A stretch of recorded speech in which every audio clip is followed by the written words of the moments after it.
Yes, thank you. Broom and Castle, that's an old friend. But is it on this point?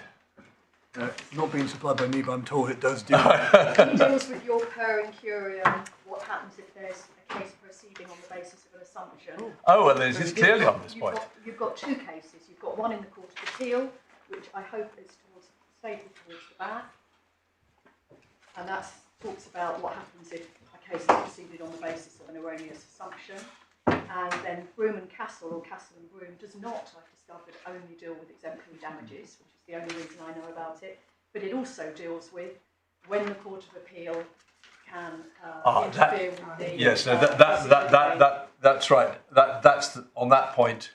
It's Lord Diplock, isn't it? It's actually Lord Diplock, and I think Lord Hailsham makes some observations about it as well. Well, he just says that the Court of Appeal to know its place. Yeah, I mean, it's Lord Diplock, yeah.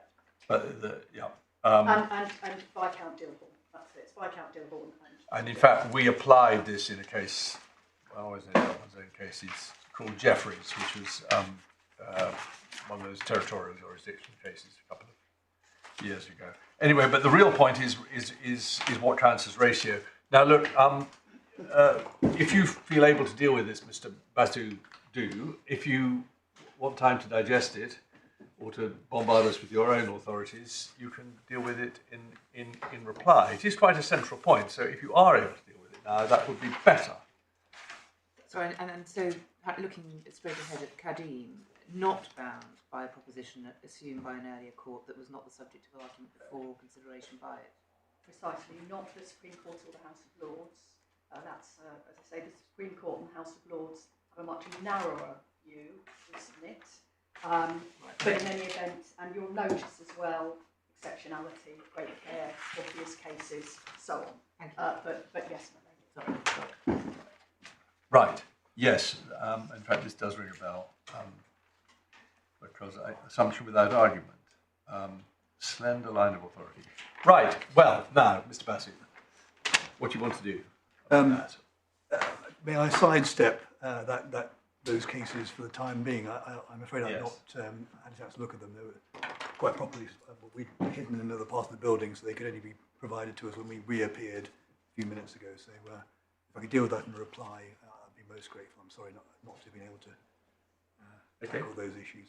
What I have been able to do is cut through a lot of what I was going to say to cut it right down. That's good. what I spent my lunch Very helpful. adjournment on.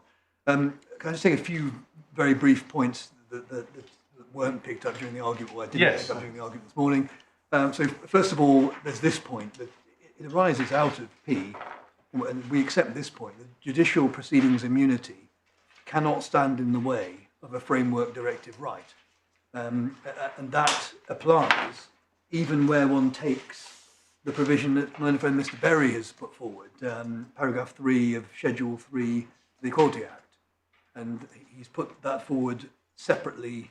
I suppose he... Sorry, I'm being slow. What point are you dealing with? Well, I anticipate immunity wasn't an issue anymore. I didn't think it was, but it may be that my friend Mr. Berry will say, well, the whole edifice upon which my argument is based, namely that one can bring a public functions claim against the hearing tribunal, is stymied by paragraph 3, Schedule 3 of the Equality Act. Oh, I see. So I suspect he will waive this in the court's face to say, well, look at paragraph 3, it says section 29 does not apply to a judicial function.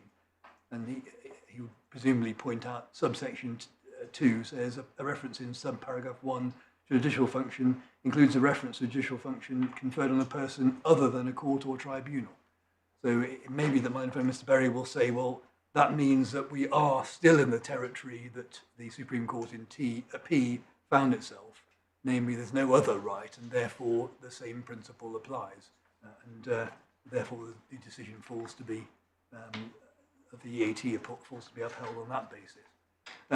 We say that can't be right because judicial immunity can't stand in the way of a framework directive right. So one cannot read paragraph 3 as applying to a police misconduct hearing tribunal. It, of course, most hang on, let's sorry, just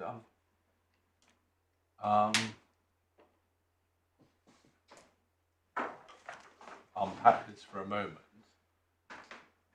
Schedule 3.3 obviously means that you can't bring proceedings against a court. Yes. And apparently other types of body, but let's just stick with the court first. On the basis that their decision or indeed their conduct of the proceedings was discriminatory. Yes. Well, that's obvious. That can't be contrary to EU law. No.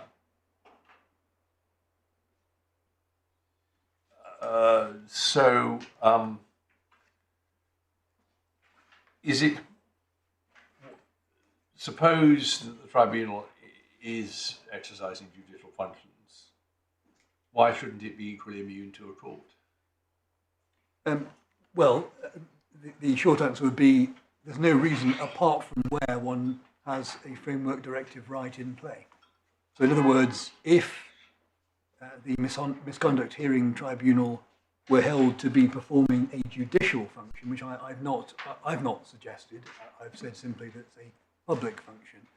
But if another court were to find it was performing a judicial function, then, for example, a witness who felt they'd been discriminated against in the course of those proceedings by the misconduct hearing tribunal acting in the exercise of a public function, they'd be able to put up paragraph 3 of Schedule 3 as a defence to that, because the witness is not exercising a framework directive right. They're just a witness in a case who's discriminated against by the person exercising a judicial function. Sorry, this is all new to me, so we haven't seen this point coming. What about an employment tribunal? Aren't they exercising a framework directive right, the claimant who applies to an employment tribunal for a decision on whether or not they, doesn't matter what it is, but let's say whether or not they've been victim of sex discrimination, and then they find that they say that during the hearing they've been discriminated against by the court, either in its conduct of the case or in its decision. Are they not exercising a framework directive right? No, they are. They're seeking a remedy for the breach of a framework directive right. Mm-hmm. Yeah, I suppose that's right. I may have been perhaps too wide in my language saying exercising a framework directive right, but what's protected is equality in employment and occupation. So the witness is not covered by that description on any view. An employment tribunal, a different example, is merely adjudicating upon framework directive rights and whether they've been breached or not. Okay. But here we have a misconduct hearing tribunal, which, if it is exercising a judicial function, I don't have to go that far.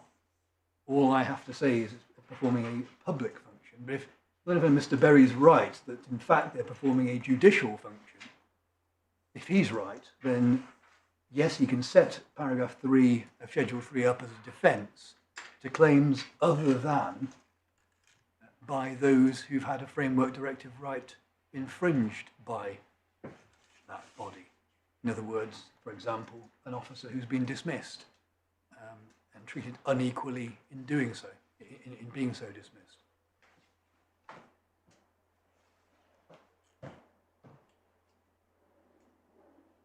But we say we don't even get anywhere near paragraph 3 because unless we've been particularly persuasive in relation to public functions, we don't get as far as establishing that the misconduct hearing tribunal is performing a judicial function. It's certainly performing an adjudicative function. It's certainly a fair and impartial tribunal making a determination of civil rights, namely the right to practice in the policing profession. But it does not fall within the description of a judicial function. But were it to do so, insofar as it did so where a claim were brought by a police officer whose occupation had been unequally terminated by such a body, then paragraph 3 could simply not be set up as a defence against it, because it would fall foul of the same principle that was adumbrated in P. But as I say, if the defendant is right, then he would be able to set it up as a defence by any other person, against any other person claiming discrimination. For example, someone attending as a member of the public who felt they'd been harassed or not given an adjustment, according to an adjustment appropriate for their disability. Well, that's for another day, but this is not the answer to the point that we make in relation to the applicability of Section 29 to these hearing panels.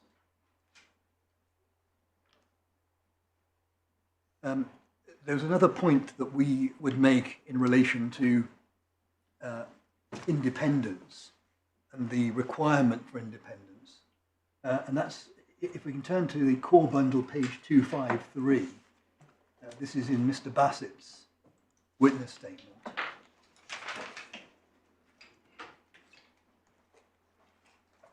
And he picks up on what I said before the Employment Tribunal, that panel members of the those hearing misconduct hearings would be unwilling or might be unwilling to give evidence on behalf of, or to assist the Chief Constable against whom the claim was brought. And he expresses his own view as the president of the National Association of Legally Qualified Chairs and a member of 4 different areas, a chair in 4 different regions of the country, highly experienced. He says, for 3 reasons, he accepts that a legally qualified chair may well decline to enter the fray. And it's his third point that we particularly point to, that real questions might arise about the ability of the LQC to continue to act in that capacity, certainly within the police force in question, if they'd given evidence on behalf of the Chief Constable or indeed on behalf of an officer. One can readily see the problem if there has to be a joint defence in effect, where the LQC and the panel, perhaps, other members are asked to cooperate and provide witness statements, attend conferences. The usual sorts of things will occur before an Employment Tribunal hearing takes place, through all its stages.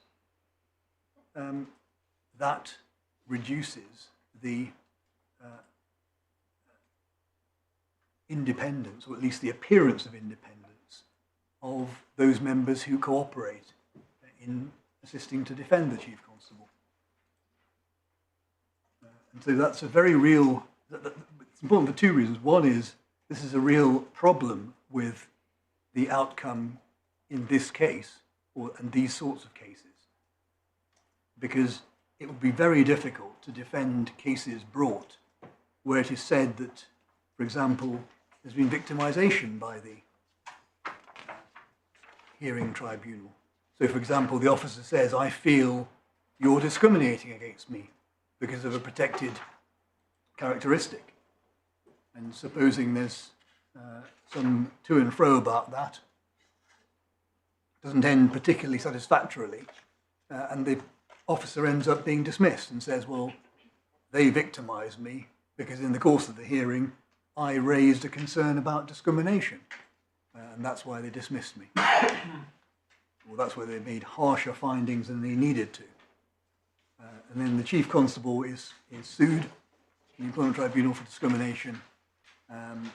He will, at best, he'll have a recording usually of the proceedings, a tape recording typically, or a verbatim note, less typically.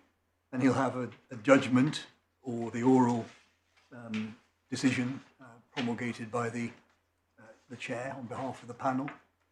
But he won't have their motivation or evidence about their motivation, which may well be important in a discrimination claim, particularly a victimisation claim.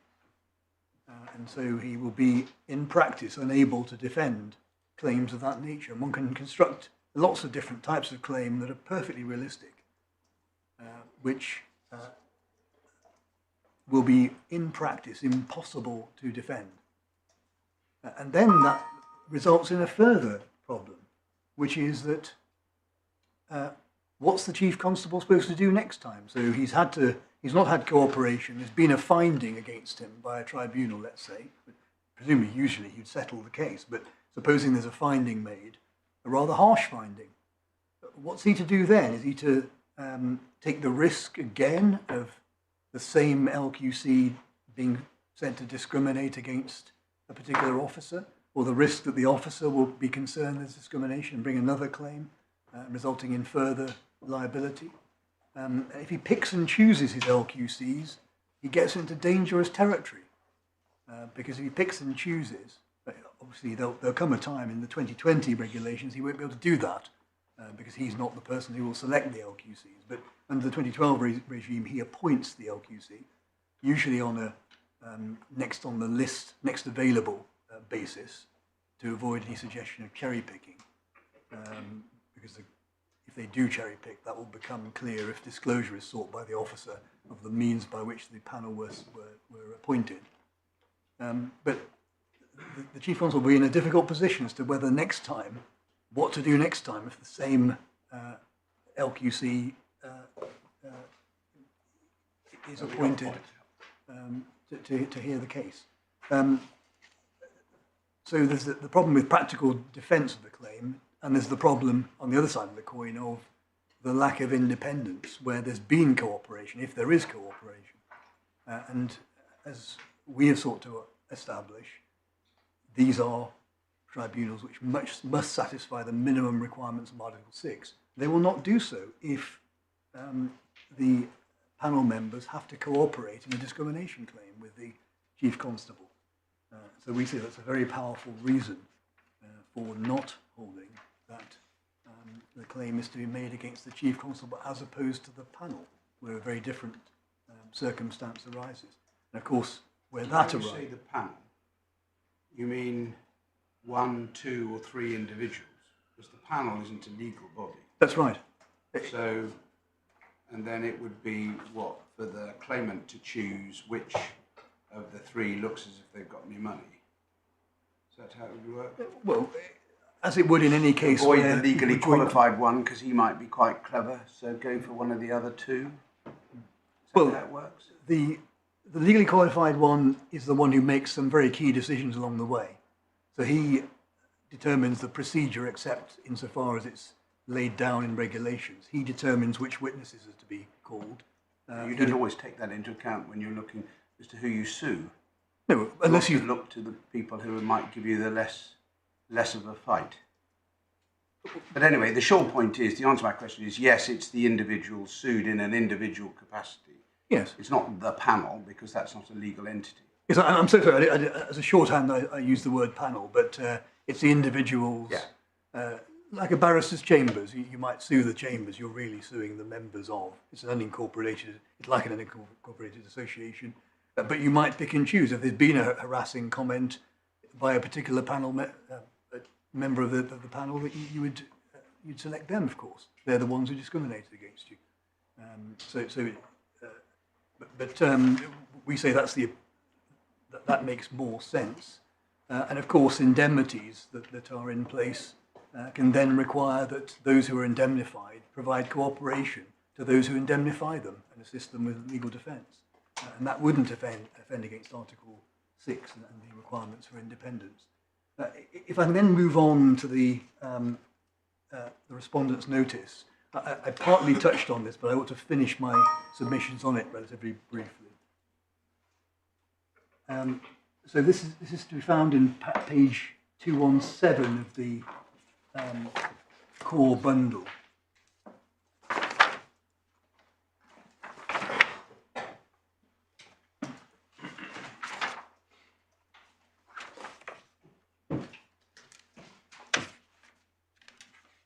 My learned friends deal with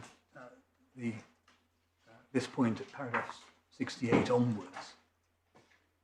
And they start by, well, they refer to the county court as and this is 3 lines down in paragraph 68, as a non-specialist and costs forum. And I take that to mean a costs awarding forum, or routinely costs awarding forum. the latter is right. It's a routinely cost awarding forum, unlike the Employment Tribunal.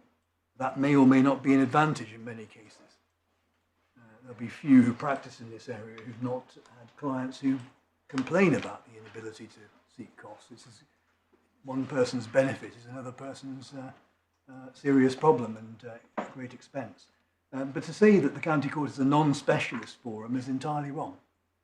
It's just one of the two specialist forums. And it's like the Employment Tribunal to be contrasted with the High Court in judicial review, as in Michelak, or with the Police Appeal Tribunal, as in P.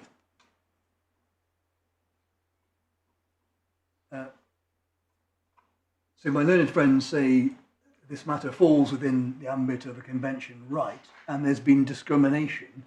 I should just pick up where we accept the legal proposition that they set out at paragraph 73. One looks at, no, forgive me, I've gone too far. It's paragraph 69. They set out the well-known questions that have to be asked in Article 14 claims, and we adopt those.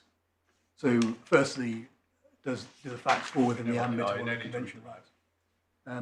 If I start with number two, in other words, the discriminatory treatment. Has the claimant been treated less favourably than others in an analogous situation? Well, this situation is not analogous, or the one that they're seeking to compare it with, because in the general cases, an employer has power over the disciplinary action in question, can train individuals, discipline them, etc. And as I sought to establish, the Chief Constable has absolutely no power over the disciplinary proceedings or the outcome. Can't stop the outcome, can't initiate the outcome or change it. We say that the second part is the second reason it's not analogous is that the body exercising the functions are exercising a public adjudicative function, as we've argued this morning, and so that body can be sued if it perpetrates discrimination. So this is not an analogous situation, and therefore the claim, the Article 14 claim, is inapplicable. But the third criterion, of course, is whether the treatment in question is for one of the listed grounds in Article 14 or on the grounds of other status. And it said that being a police officer is the other status being relied on here. But here it's not, the treatment that they complain of is not, or that Mr. Eckland complains of, is not because of his status as a police officer, but because his occupation is terminated by means of a statutory process which involves an independent tribunal. And that's why there's a different route to redress if that tribunal discriminates against him. And number four, whether there's a proportionate, if I'm wrong about all that, whether it's justified by us being as a proportionate means of achieving a legitimate aim. We say that the legitimate aim is to ensure, per Article 17 of the Framework Directive, that the sanction for discrimination is effective, proportionate and dissuasive. And those words are very important. They find their way into judgment in P. They underpin remedies for discrimination under EU law. And to fulfil that test of being effective, proportionate and dissuasive, the sanction has to be against the actual discriminator or enabler or someone who's responsible for the discriminator, such as an employer or a principal of an agent. But even if we're wrong about all that, my learned friend's arguments simply, we say, add weight to the point that there might be a problem with equivalence or effectiveness, requiring the interpretation of Section 120 of the Equality Act to be as we've set out in our skeleton argument, namely to include claims within the jurisdiction of the Employment Tribunal that are made under Section 29, 6 or 7, where the framework directive rights of the claimant have been infringed, or where the complaint is of an infringement of a framework directive right. So even if my learned friends are right, the solution to the problem they put forward is not to find a different defendant that's more satisfactory to them. It's to correct the forum defect that they identify if they're right that the forum is less favourable. And finally, we say this, that their Article 14 argument should be examined after the court examines the question of equivalence and effectiveness. Because in my submission, one never gets to the Article 14 argument that they put forward if there is an effectiveness and equivalence problem that needs to be remedied by way of a Marleasing interpretation or Marleasing compliant interpretation of Section 120.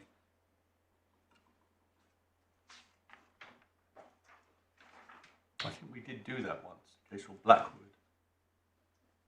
It was a forum dispute between Part 6, which is education, which is another county court one, and Part 5, which is employment. It was about people doing workplace placements from a university course. And I think we said it was possible to, I forget whether it was Marleasing or Section 3, it doesn't really matter. It was possible to, as it were, read down the jurisdiction provision so that it was heard in the right tribunal. Well, it's very remiss of us not to then have cited that case. Well, I think it rings a bell anyway. We'll correct that. Or work for the juniors. But at any rate, I may be false memory syndrome, but have a look. But whether or not that's right, it's clearly open to the court to correct a forum problem of that nature, both under Section 3 and under the Marleasing principle. Because there's nothing in the grain of Blackwood, I think. I was, my lord, yes. Yeah, well, you're telling Miss Monaghan all about it, so if you can tell us. Filling it. Okay. Yeah. Well, Lord and Lady, those are my submissions unless I insist any further. I've rather stolen the thunder of Mr. Gold, so there'll be no opportunity, I'm afraid, to hear from him. He considers that we've dealt with everything. Thank you very much. That's been very helpful. Yes, well, I'm afraid I should have taken the opportunity to discuss with my lord and my lady, but unless they metaphorically kick me under the table, I don't think we'll prepared to deal with submissions in the way that Council agreed. My lord, if it's any help, we thought it would be helpful to do it this way over lunch in the event. Okay. So me first, if your I see. lordships and ladyship. I see. So I was bowing to you, and you're now bowing to me. But that's fine. That's There fine. you are. I know my place, my lord. So may I start with P? And my primary point is that we start and end with P. I should like, please, first to state the ratio and then take you to P to make that good and to draw attention to a small number of other points. Firstly, ratio. EU law requires that police officers have a remedy in respect of a discriminatory dismissal. 2, the principles of effectiveness and equivalence require that a remedy must be afforded in an employment tribunal as the specialist forum with the power to award a range of remedies. That is affected through Section 42 in a claim against the Chief Constable. So is that last bit? Is that your point 3? That's point 3. Could you just repeat it for me? I beg your pardon. Sorry. So a range of remedies, and then point 3, that is affected, that right, effectiveness and equivalence, that is affected through Section 42, Marleasing, and the conferring of a right against the Chief Constable. And that's entirely consistent with paragraph 49 of your written skeleton. It is. Yeah. And may I please just take you to P? It's happily a fairly short judgment, so it won't take me a long time, but I would like to use it as an opportunity to draw attention to one or two other points as well.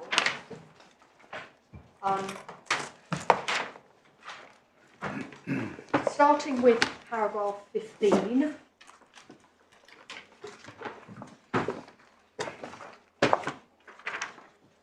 Your lordships and your ladyship will see that the Supreme Court had very much in mind the 2012 regulations and the 2015 regulations. Your lordships and ladyship look towards the end of that paragraph.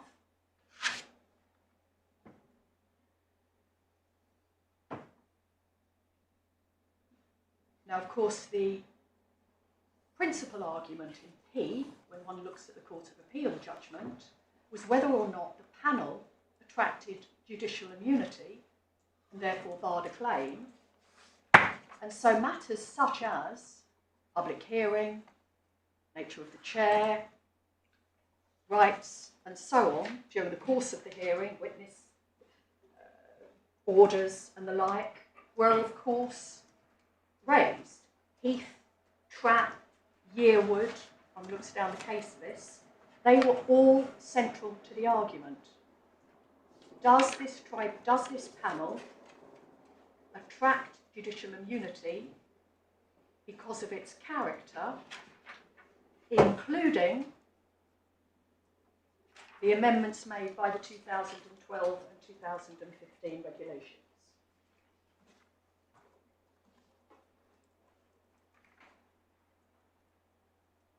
There is no material distinction in my submission identified by Mr. Basu which would allow him to distinguish P. And if there were any doubt, that's clear from paragraph 15. And then if I can please take your lordships and your ladyship to paragraph 28.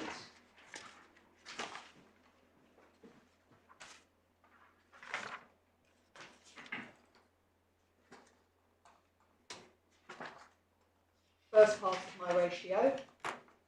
28, Directive 2008 confers on all persons, including police officers, a directly effective right to be treated in accordance with the principle of equal treatment in relation to employment and working conditions, including dismissals. Ratio point number 1.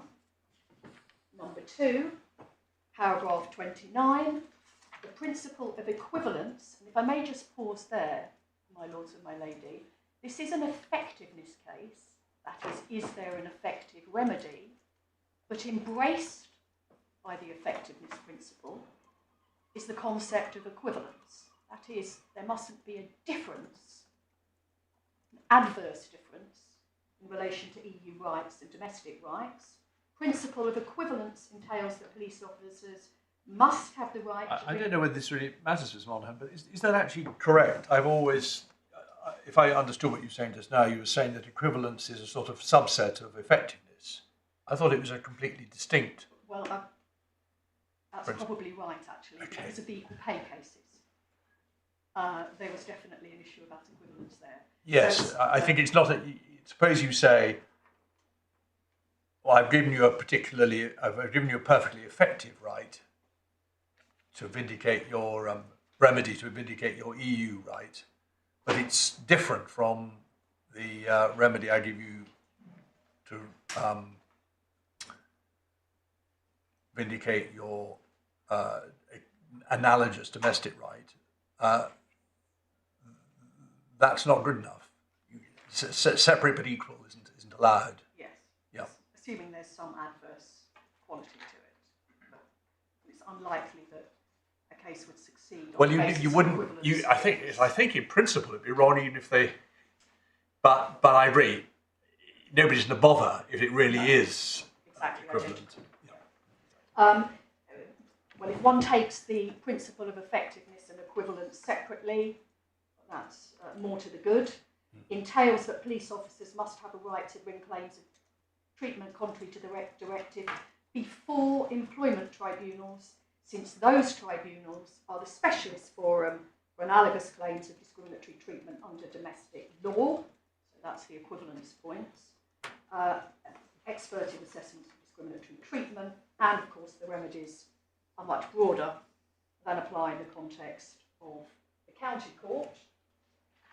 So have the effective right, have the right under the directive to bring a claim in respect of. That's right, is it? I hadn't thought about that, but county court can make recommendations. Right, can they award compensation? They can only, well, they can give declaratory relief, of Yes. course, and they can only award compensation. Yes, this is in your slides, actually, isn't it? So there's yeah. So that's your ratio 2, that's ratio, paragraph 29. that's ratio 2, and ratio 3 is the way that is to be achieved. Paragraph 33. The way that is to be achieved is through section 42.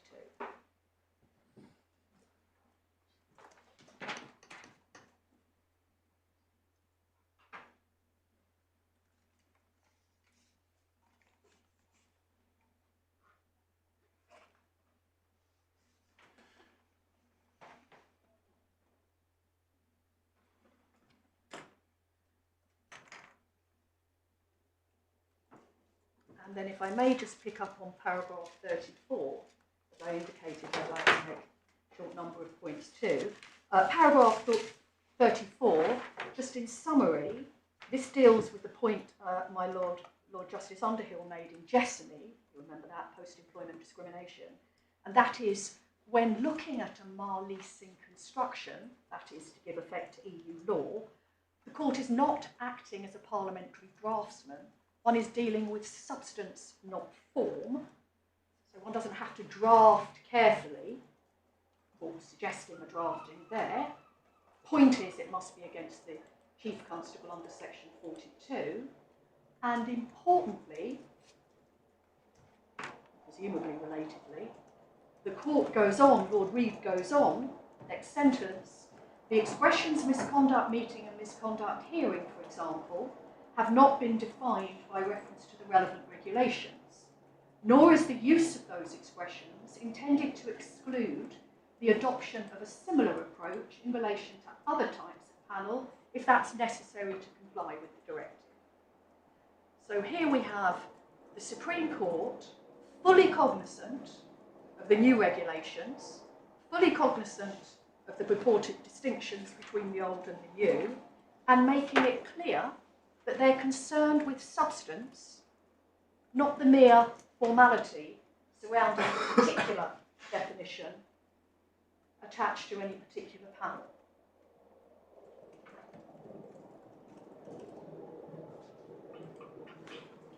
And last sentence in paragraph 34, the italicised words are merely intended to indicate how section 41 should be interpreted in a case such as the present. So 42 is where the claim now rests.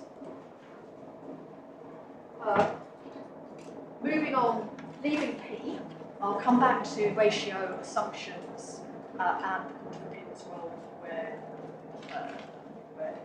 if we saw the assumption built into the ratio amendment.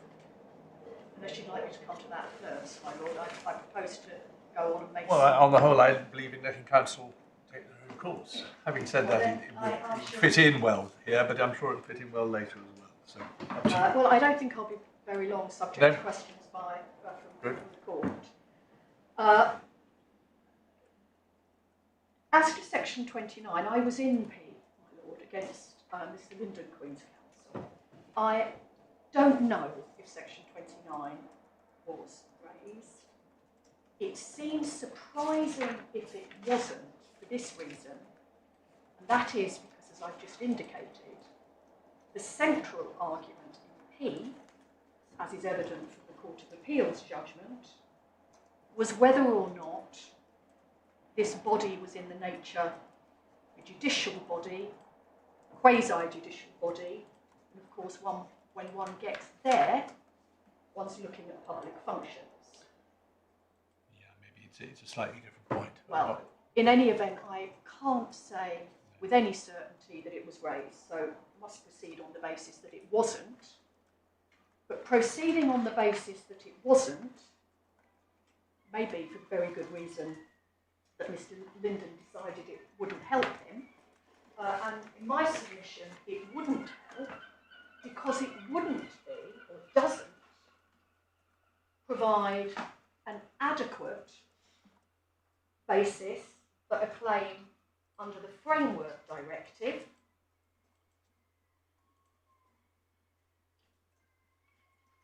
If I can ask you please to turn up the Equality Act, tab 7, and it's the first page under tab 7.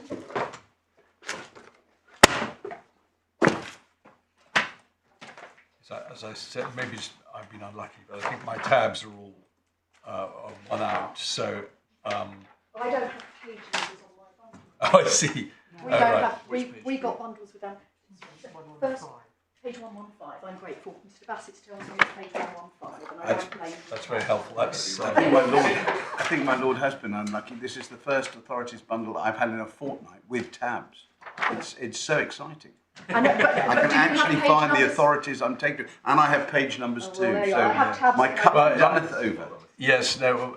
I'm the same position as my lord, except that it's been just to tantalise me. I have got tabs, but they're the wrong tabs. For me, it's behind tab 6. But never mind. Tabs and page numbers is an improvement on most that we get. So 115. So 115. One looks at provision of services, and then Sorry, to confuse, it's actually tab 7, page 117. 117. In I think my lord's bundle and mine. No, I got 117. It's what maybe section 28, is it? It's section 29. Because I take your point, my lord, in relation No, to well, section for me, 28. yes, yeah, section 29. You're quite right. Starts at the very bottom of 117, behind tab 6. But I think we've done enough of this. Let's just go by the page. I think you must have the wrong index as well then, but in any event. Section 29, if one looks at section 29(6), one sees the provision prohibiting discrimination in relation to the exercising of a public function. And the discrimination caught by that is discrimination, harassment or victimisation. And as your lordship knows, those are the forms of discrimination caught by the Framework Directive. Discrimination, of course, embracing direct and indirect. And then 7 poses a duty to make reasonable adjustments. And then 8, in the application of section 26, and as your lordship will recall, that's harassment, subsection 3 and subsection 6 does not apply to religion and belief or sexual orientation.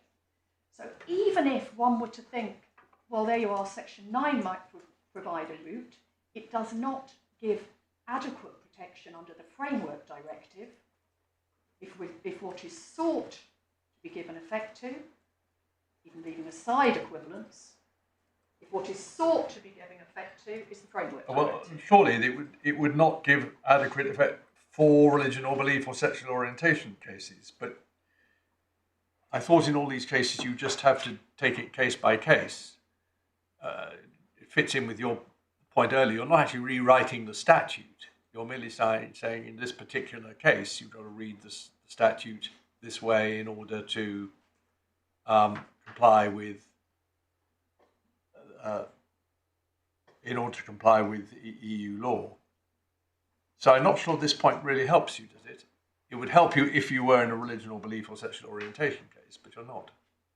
Well, we're not, but it would be surprising if a case for disability discrimination could be brought under section 42, but a claim in relation to sexual orientation and religious... It would be a messy result, but the whole thing is messy because of the hybrid nature of the arrangements for disciplining police officers, which is what gets us all into the situation in the first place. I think we just ought to play it by the book, haven't we?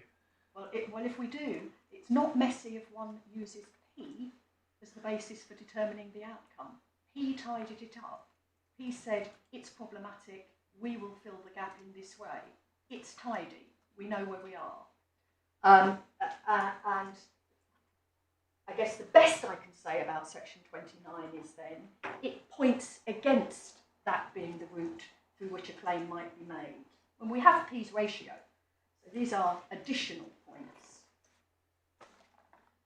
The next point made against us is, well, assuming the Employment Tribunal must be the forum in which claims in relation to discriminatory dismissals are made, because of the need for equivalence, specialist tribunal, and so on, then one simply confers jurisdiction on the Employment Tribunal to hear claims under section 29. Now that is messy, because there then has to be rewritten the jurisdiction provisions in relation to county courts.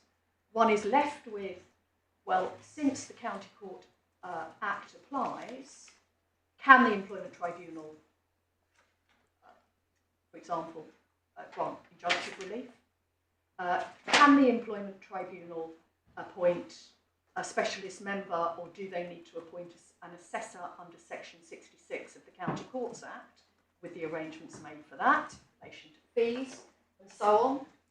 So Sorry, just your starting point is it wouldn't be equivalent if it were the county court. Yes. CP. But suppose P hadn't said quite what it had said. What about Mr. Basu's argument that the county court really is equivalent? It's true it has a cross regime, but that cuts both ways. It's true it doesn't have lay members, but it has assessors. It is specialist in a different way. Well, county courts here, if I may draw on experience, and my lords and my lady can tell me to be quiet, that's not an appropriate way to deal with it, but county courts deal with a minuscule number of discrimination cases. They deal with housing, eviction orders, possession orders, small claims. Yeah, we know what county courts deal with. No, I'm sure you're right that they don't deal with discrimination cases very often. But I suppose the real point is whether or not P had said it. The point is that this is not just a discrimination claim; it's a discrimination claim in an employment context, and EU law regards this as an employment context. We may not, because of the odd way we've set up disciplinary proceedings for police officers, but as far as EU law is concerned, it is about employees, and therefore it must have the regime we've set up for discrimination claims by employees. Yes. You're happy with that? I'm happy with that. Yes. And it's consistent with what P says, it's consistent with what Michelak says.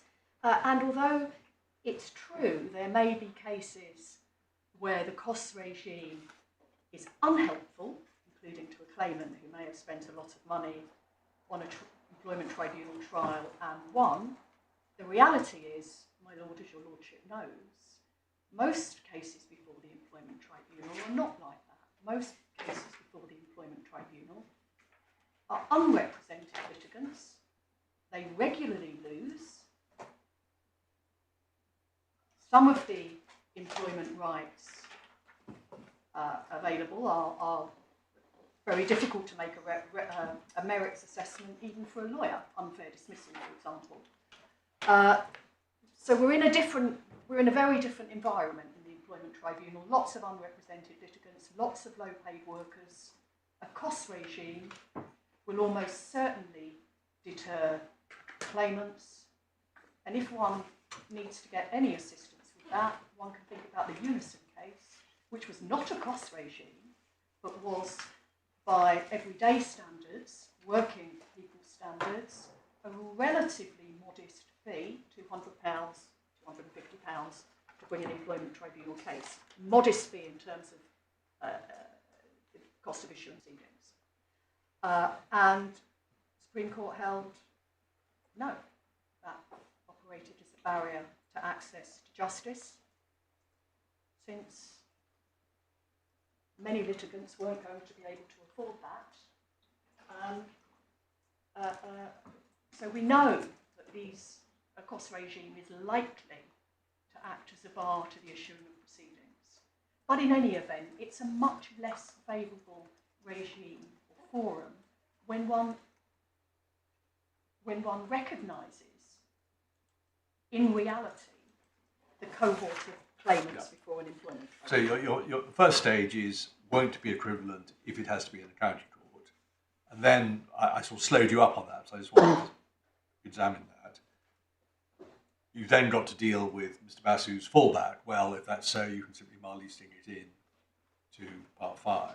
And you've gone a little way down that route by saying, well, that itself would be very messy, because which bits would you take with you from the county court rules, and which bits would you apply from the employment Well, it would tribunal? be enormously messy, and of course it doesn't just involve a mar-leasing in relation to the jurisdictional provisions under the Equality Act. It would require the same to be done under the Employment Tribunals Act, which of course is the primary act for determining what jurisdiction employment tribunals have. So there would have to be a tribunal has jurisdiction. Section 2 of the Employment Tribunals Act would have to be read as the employment tribunals have jurisdiction to hear the following claims, and those include claims that will otherwise be brought. Sorry to be technical about this, you're probably right. I thought that the Equality Act confers jurisdiction on the employment tribunals. You don't have to look to the Employment Tribunals Act for that. Something in the Equality Act will say a claim under this part will be heard by the Employment Tribunal. So that's where the jurisdiction comes from. What does come from the Employment Tribunals Act is all the stuff about setting them up and how to make rules and who sits and so on. And says that the employment tribunals have jurisdiction to hear claims hear claims pursuant to the Employment Tribunals Act or another act. So the other act is the Equality Act, but of course the Equality Act does not confer jurisdiction on employment tribunals to hear county court claims. So one doesn't. Well, I see. Well, it will do if it's mar-leasing, but still, I get the point.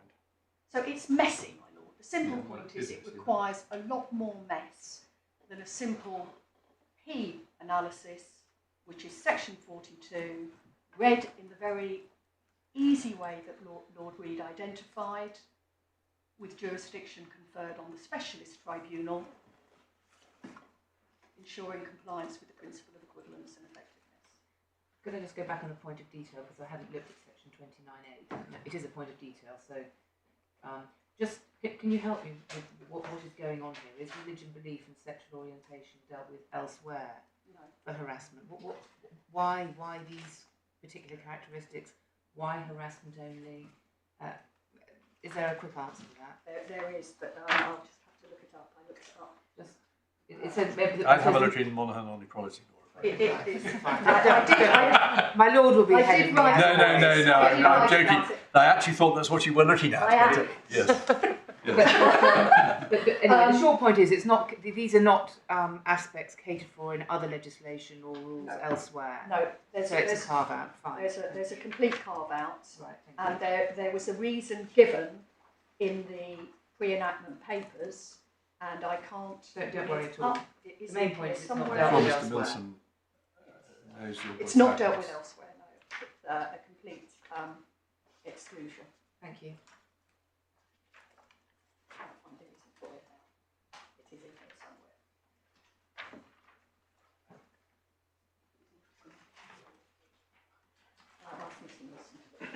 somewhere. But in any event, there was a reason. It was highly controversial. It was thought that there would be clashes between sexual orientation and religion and belief rights all over the place because of access to premises that weren't excluded. There were religious premises exclusions, and there was thought there'd be lots of bust-ups and there would be great controversy. So highly controversial, it was excluded. And the explanation was given in the pre-enactment papers, the green paper. So that's that. That's very short. Well, there's a point which my lady picked up from your an argument and put to Mr. Basu, are you not taking it because you're taking it as read, or you're not now pursuing it, which was that you couldn't use mar-leasing because the point of mar-leasing is to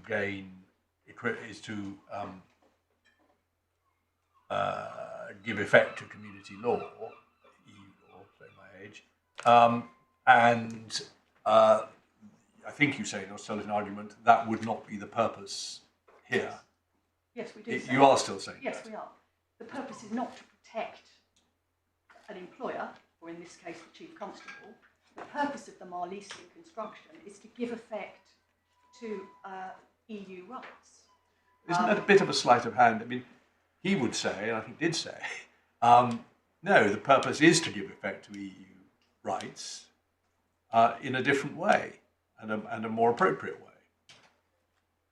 But then he has to give a reason for that beyond it's better for the Chief Constable.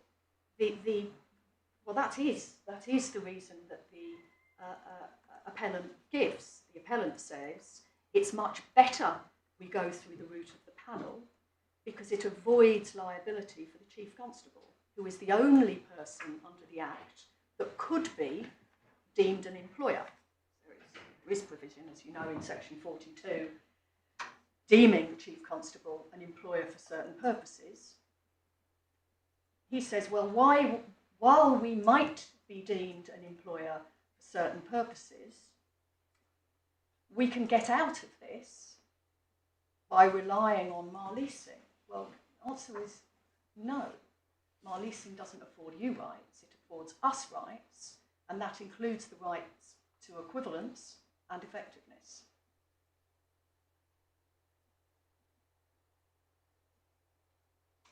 Right, well, anyway, I've trailed that point with you. Well, not trailed, I put that point to you. Where are we going next? Just to, if I may just follow up on my lady's point, it was to essentially avoid the need to balance rights, particularly in relation to harassment on the grounds of religion and belief. There may be trouble with properly reasonable behaviour such as speech and debate, if harassment were to be covered in relation to sexual orientation and religion and belief. So there'd be punch-ups in community centres, for example, about who had the right to say what about sexual orientation and religion and belief. Thank you very much. Controversial, not happy, lots of people, but that was the rationale. Thank you. On the face of it, it seems entirely random as a carve-out. Yeah. But there were lots of, I'm about to say, it just shows, I thought it was something to do with the Church of England being allowed to avoid appointing women vicars, but obviously No. There's that's separate provisions. I was going to Don't worry, say, my lord, there's yeah, we've got but that wouldn't be harassment. No, it's they've got all of the religious institutions covered. It was controversial, but as your lordships and your ladyship may recall, where there was huge amounts of lobbying before the Equality Act, huge amounts of lobbying, including from the religious organisations, saying we ought not to have our speech impeded or impaired, or have to engage with persons on certain levels in relation to sexual orientation and so on. And then there were all the great gay rights organisations, and I rather suspect they just thought, we've got discrimination, we've got formal differences in treatment, let's just leave it. Well, it's interesting as all. But there we are. There we are. I'm sorry, my lord. No. That's, Okay. so that's that. So we say not an effective remedy, enormously messy, doesn't fulfil the obligation in relation to equivalence, and P's binding. I'm sorry, and? P is binding. And just in relation then, please, to the ratio binding point, Yes. you have two cases. So the first one is Kadim, and perhaps the easiest way to deal with it is to deal with the held first, simply because it summarises the point. It was about a test of residence for determining whether or not a person resided in a household with another. So what was the test for residence? An earlier court had said that test was fully embraced by one regulation. The Court of Appeal said no, it wasn't, but the case proceeded on the wrong assumption and concluded that the assumption was part of the ratio, and if it was wrong, a court was entitled to depart from it. And if one looks at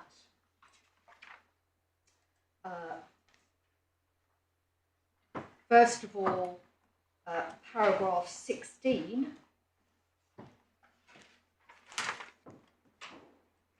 cases as such do not bind.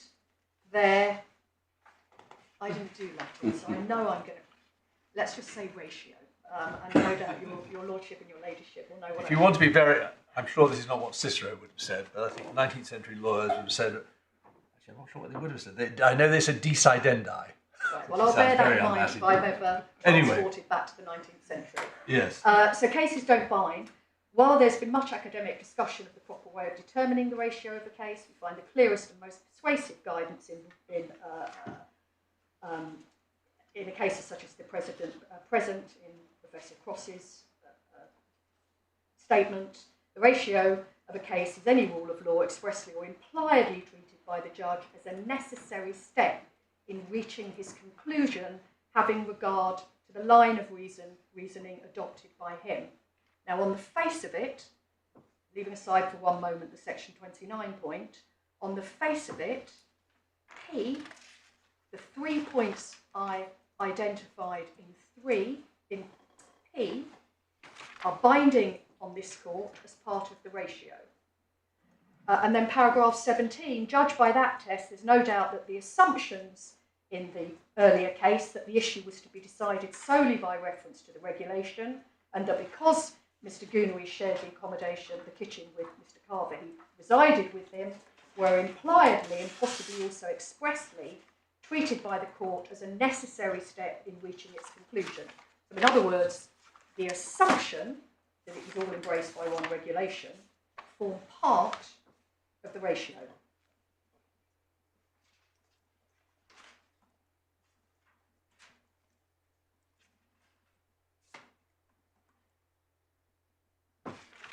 And then at page 20, paragraph 26, the per curiam point, the court suggests, is not quite the point in issue there, and I think the lordship's made that point here.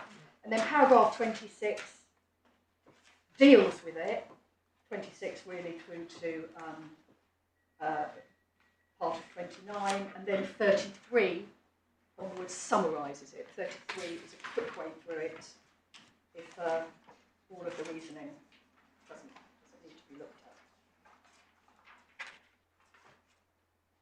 So it's not binding. And over the page at 38, this isn't an opportunity for everybody to pull apart a case and say, well, I didn't see that section referred to. That must mean the Court of Appeal or the Supreme Court didn't have it in mind. It has to be a clear and obvious case.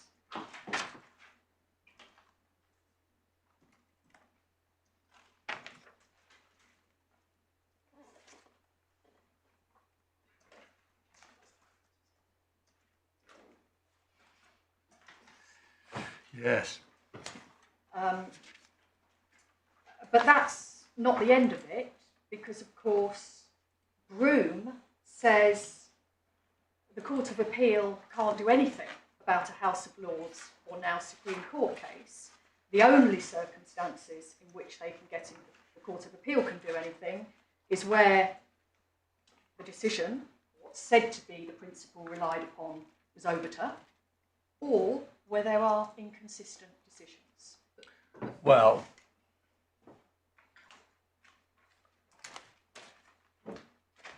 try and persuade me otherwise. Lord and my lady may not agree anyway, but I don't think Castle and Broome is about ordinary power of precedent and availability of per curiam comes up in that context. But they weren't considering the Kadim issue at all, were they? I'm not quite sure what you're saying. If you're saying Kadim might apply as between two Court of Appeal decisions, but it doesn't apply when the Court of Appeal is looking at a decision of the House of Lords or Supreme Court, I'm not sure I'm persuaded by that. If Kadim is a principle at all, I don't see why it shouldn't apply to any kind of binding authority of whatever level. Well, it certainly wouldn't bind the Supreme Court. Well, they don't have this problem because they can depart from themselves anyway. Well, so they could in Broome and Castle. Yes, but Broome and Castle wasn't about the Supreme Court, about the House of Lords. Broome and Castle was about Lord Denning having misbehaved in the Court of Appeal. Yes, yes. But the point is that the House of Lords then had to consider, well, what are the circumstances in which the Court of Appeal could not follow? I understand that, and they don't deal with Kadim, but they don't deal with Kadim, but that's because they didn't know the principle wasn't raised in front of them. Well, that would be a matter for them to be raised in front of the Supreme Court then, since the House of Lords have said there are two circumstances in which the Court of Appeal can interfere. So, your submission, just to be quite clear about this, is Kadim is interesting, and I guess you're going to say this isn't a sufficiently clear example to be caught by it. But even if this is a Kadim case, that doesn't help because the appellant's problem is a decision of the Supreme Court. Is that? Am I putting words into your mouth? Exactly. Yes. But how can that, I mean, Broome and Castle isn't even referred to in Kadim. No, Broome and Castle is decades before Kadim. Yes.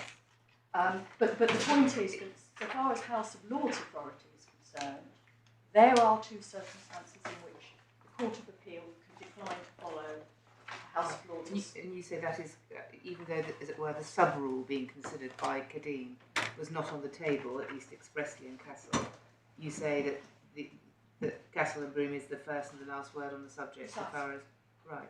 So, and in Lord Diplock makes the observation that, well, the courts only work, so at 11/3, 1131.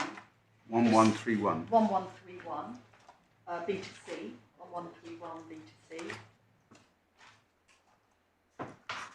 If somebody has the last word. And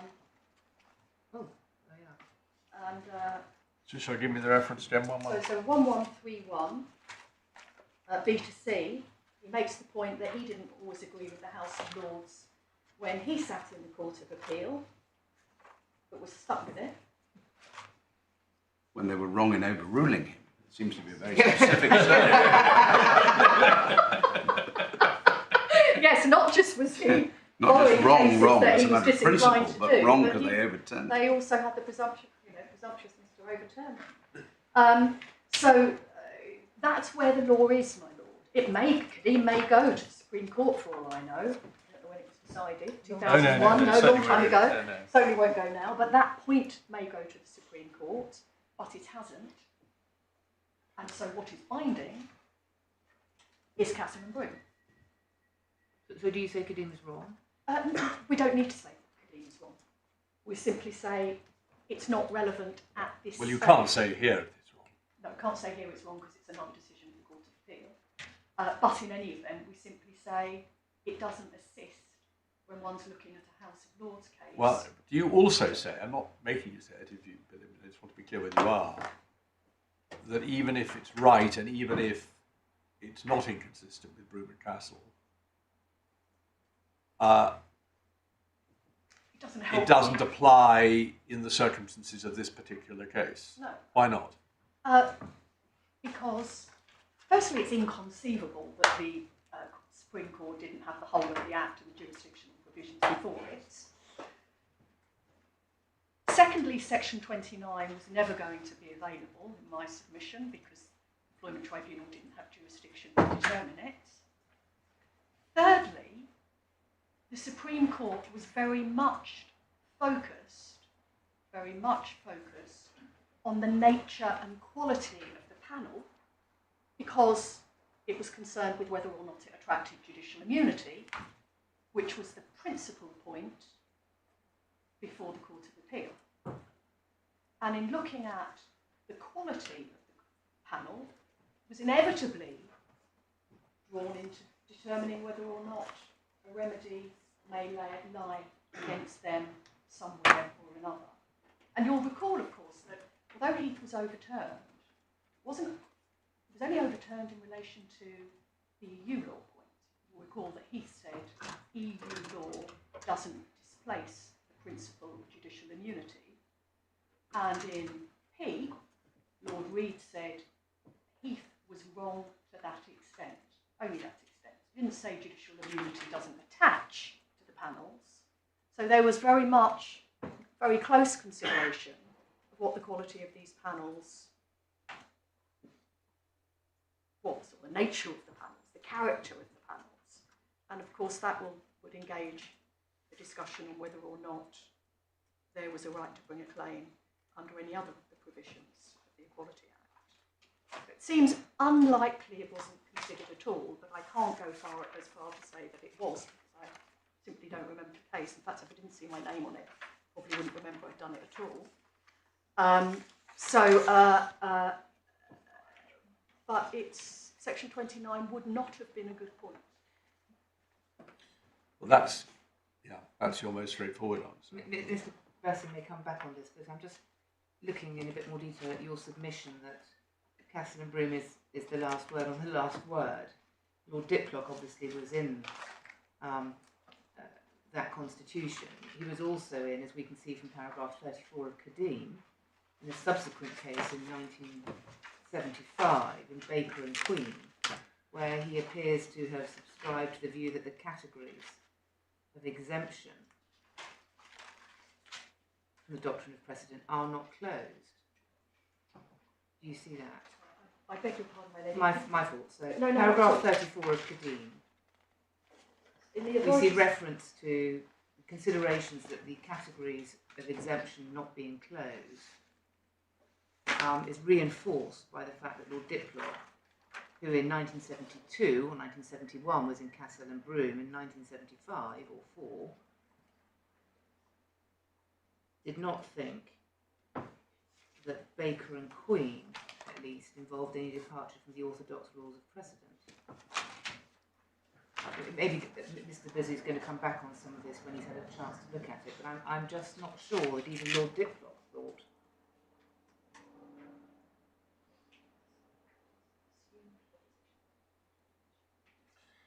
Baker and Queen. Right, well that may be a different point. Well, no doubt We'll have to look at this. Just so everyone's aware of it, it has come back to me, only since looking at Kadim quite closely, that in fact I have myself, I think, applied Kadim, or possibly declined to apply, but certainly had to consider it in a decision in this court, of which I can't, I'm afraid, remember the name, about some, it was a case about costs in the legal aid fund. But although I very much doubted that I said anything more authoritative than the court said in Kadim, it would be worth just doing a search. I mean, obviously it's done very clearly, not just my case, but other cases in which Kadim has been applied. There may not be many, but there's at least one. Yes, so we'll do that. If you don't do it, I'll do it anyway. Well, we'll certainly do it. So my Lord, that's the point. We say it's not an obvious case where Section 29 isn't considered. It's not an obvious case at all, since the nature and quality of the panel was the primary subject of the hearing before the Court of Appeal. And if it were a public authority, were there any claims likely to rise under any other statutory provisions, would have been an obvious question for the court to ask and the parties to address. But even if it wasn't referred to, it's not an obvious case, but even if it wasn't referred to, it would have been for the very good reason that it wouldn't have helped, because it's not equivalent, and Mr. Basu has had to leap all sorts of obstacles and twists and turns to try and find some route into the Employment Tribunal. It wouldn't have been equivalent and not effective, we say, because of the cost regimes and so on. So there would have been a very good reason why Mr. Linden didn't take the points. So that's the submission on ratio and P. That deals with P. Our primary point is P is the beginning and the end. and that's it. If it isn't, then we do rely on Article 14 and Gillam. I don't know if your lordships and your ladyship are familiar with Gillam. This is a judge's case. Well, I'm familiar with it in the sense that it was a successful appeal against a court in which I sat. Ah. Sorry, my lord. As I say, I don't remember what happened yesterday these days. So, I beg your pardon. Anyway, I remember. Yeah. Well, you'll very much know what the case was about. Just very briefly, in case my lady and my Lord Justice Coulson are not familiar with it. It concerned a whistleblowing claim brought by a judge. It's at tab 38. Tab 38. 511. Thank you. Concerned a whistleblowing case brought by a judge. The legislation, the Employment Rights Act, only conferred whistleblowing rights on workers. They were defined under the Act, employees and workers, and judges weren't employee or aren't employees or workers within the meaning of the Act. Nor was there any EU context, because EU law does not confer whistleblowing rights. First, non-discrimination rights, but not whistleblowing rights. Whistleblowing, the court found, fell within the scope of Article 10, free speech, and therefore Article 14 was engaged, the non-discrimination guarantee under the Convention. If I can ask your lordships and your ladyship, please, to look at paragraph 26.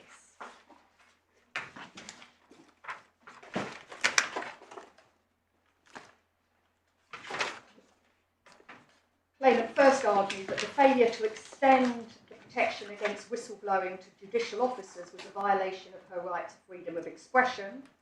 It's indeed possible to see that imposing certain detriments upon her as a result of her public interest disclosures would be an interference with her freedom of expression. It's not enough to say that judges are well protected against dismissal and other disciplinary action if they speak their minds. They're not so well protected against the sort of detriments which are complained about in this case: bullying, victimisation, failure to take seriously complaints. Be that as it may, however, there is a remedy for a breach of a convention right under Section 7, which can result in the award of damages. Pausing there, of course, that's in the County Court or the High Court. But this would not have the effect of extending the specific protection of the whistleblowing rights to judicial or indeed other non-contractual office holders. It would not enable the claimant to pursue her claim, pursue the claim which she made in the Employment Tribunal. If I may just interpose there and emphasise again the repeated comments by the Supreme Court referencing the specialist nature of the Employment Tribunal jurisdiction. Paragraph 28, the claimant also complains that the failure to extend the protection to judicial office holders is a violation of her rights under Article 14, read with Article 10. So free speech, read with non-discrimination. Article 14, the enjoyment of the rights and freedoms set forth in this convention shall be secured without discrimination on any grounds, such as, right to the end of the sentence, other status. So she said there's discrimination in the enjoyment of my Article 10 rights on the basis of my status, that being a judicial office holder and not a worker. Lady Hale sets out the test for the engagement of Article 14, immediately under. 4 questions. Do the facts fall within one of the ambit of one of the convention rights?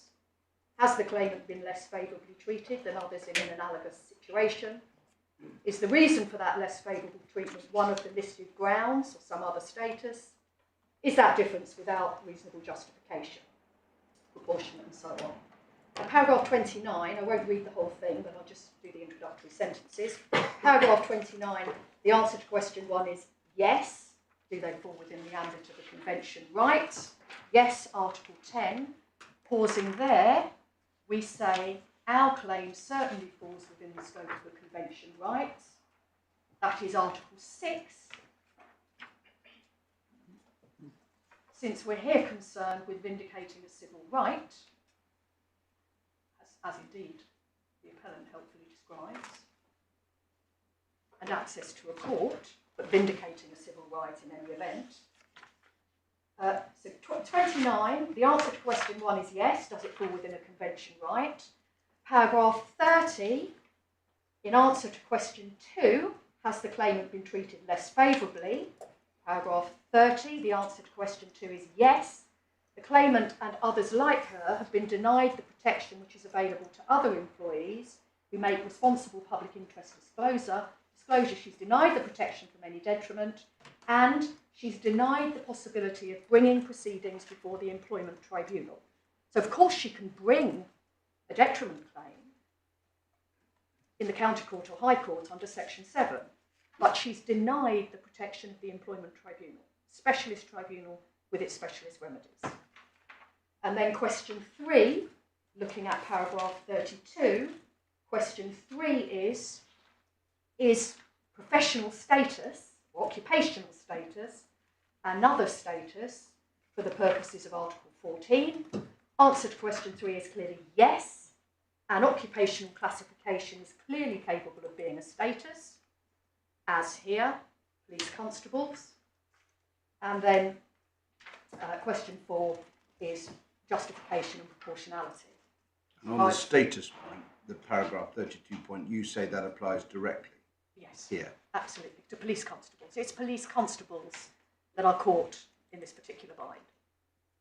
If you're a plumber, or indeed if you're a barrister actually, because there's a specific provision made for barristers, but name your job, you'll be covered.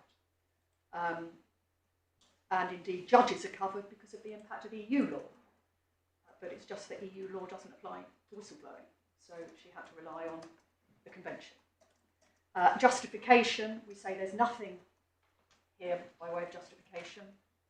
I'm not aware that justification is reliable, except that it's very difficult for the Chief Constable, which is not, in my submission, good enough justification. The question is, what's the aim? This point was run in the EAT, was it? It's just not dealt with by the... It was. Article... Oh no, Gillam. I beg your pardon, I was just going to say it's pre-Gillam, but no, it wasn't. So Gillam was referred to in terms in the skeleton. But certainly the point was run. But Miss Justice Carr didn't deal with it, as I recall. It was run at first instance too, and Mr. Justice Kerr didn't need to determine it because he found it on the basis of... Yeah, right, thank you. So we say PPP, in relation to each of the three matters that I identified at the outset, but if we're wrong about all that, we're a Gillam case.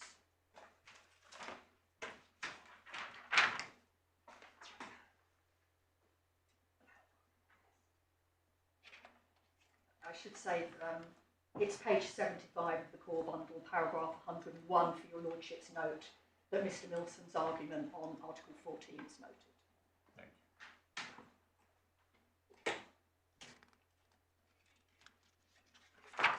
My Lord, I've taken that fairly quickly.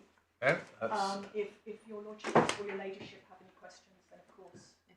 no, quickly is good. And Mr. Studd has told us how quick she's going to be, so...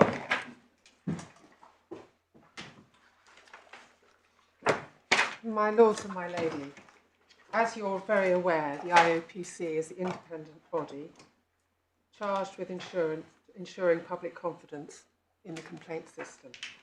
Since P, there seems to have been an increase in discrimination claims brought by police officers in the aftermath of their dismissals. And instead of going the usual route, if I can call it that, via the Police Appeals Tribunal, claims are being diverted into the Employment Tribunal, and that is likely to engage the IOPC in litigation. The judgment of Mr. Justice Kerr in this case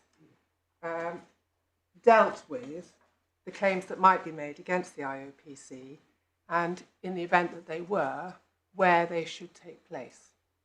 Now, although that's not a matter for, as a point of appeal, it's in the interests of the Director General to ensure that there isn't satellite litigation between him and claimants when claims are brought in the ET and the Director General tries to bring them back to the county court or vice versa.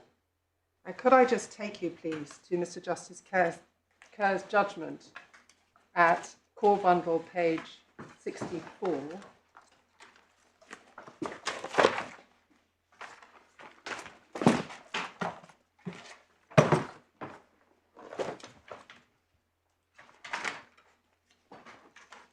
In fact, it's Core Bundle, page 65 at the bottom. The learned judge dealt with the issue. Sorry, which page did you say? Core Bundle 65 at the bottom of that page. Yep.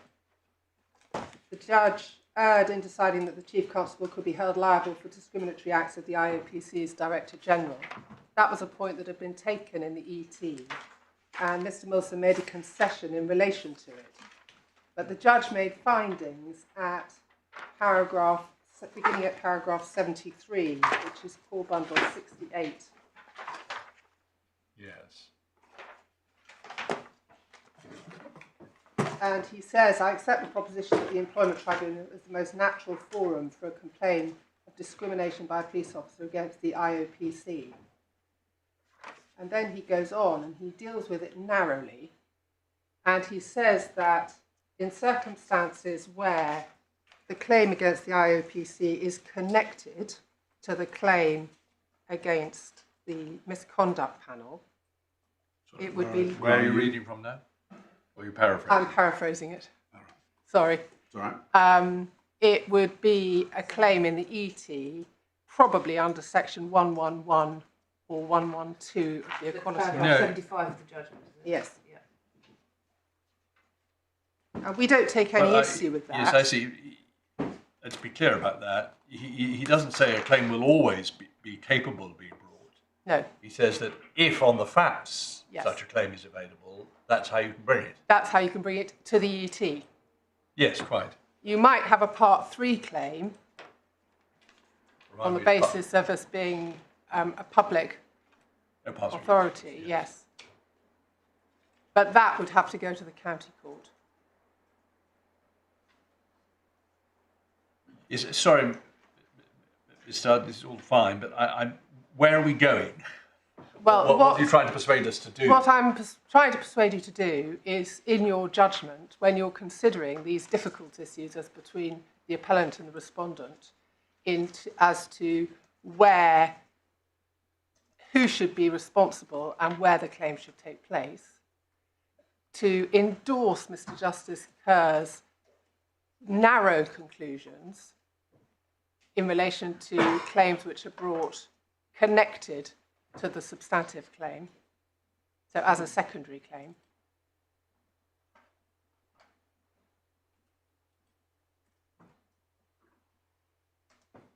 Yeah. And foreshadow that if it isn't a secondary claim, then it's likely that would be a Part 3 claim brought to the county court.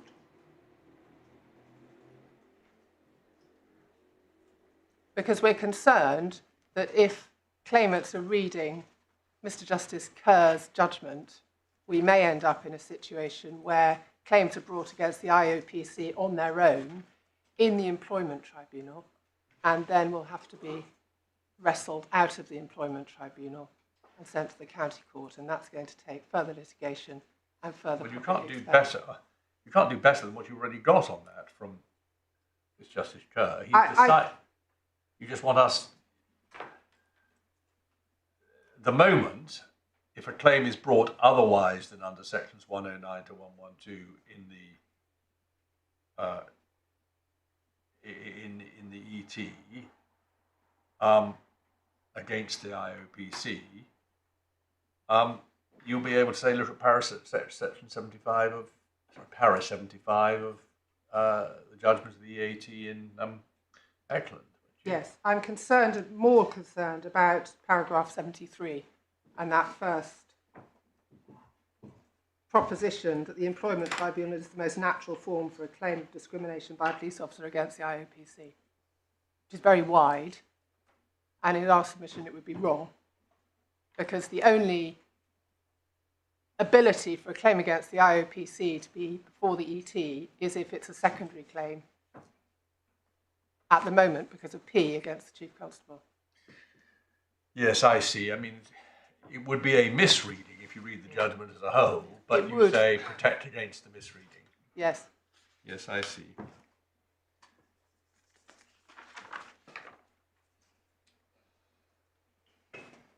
I mean, it might be a misreading and it would be quite expensive to have to deal with it on every occasion.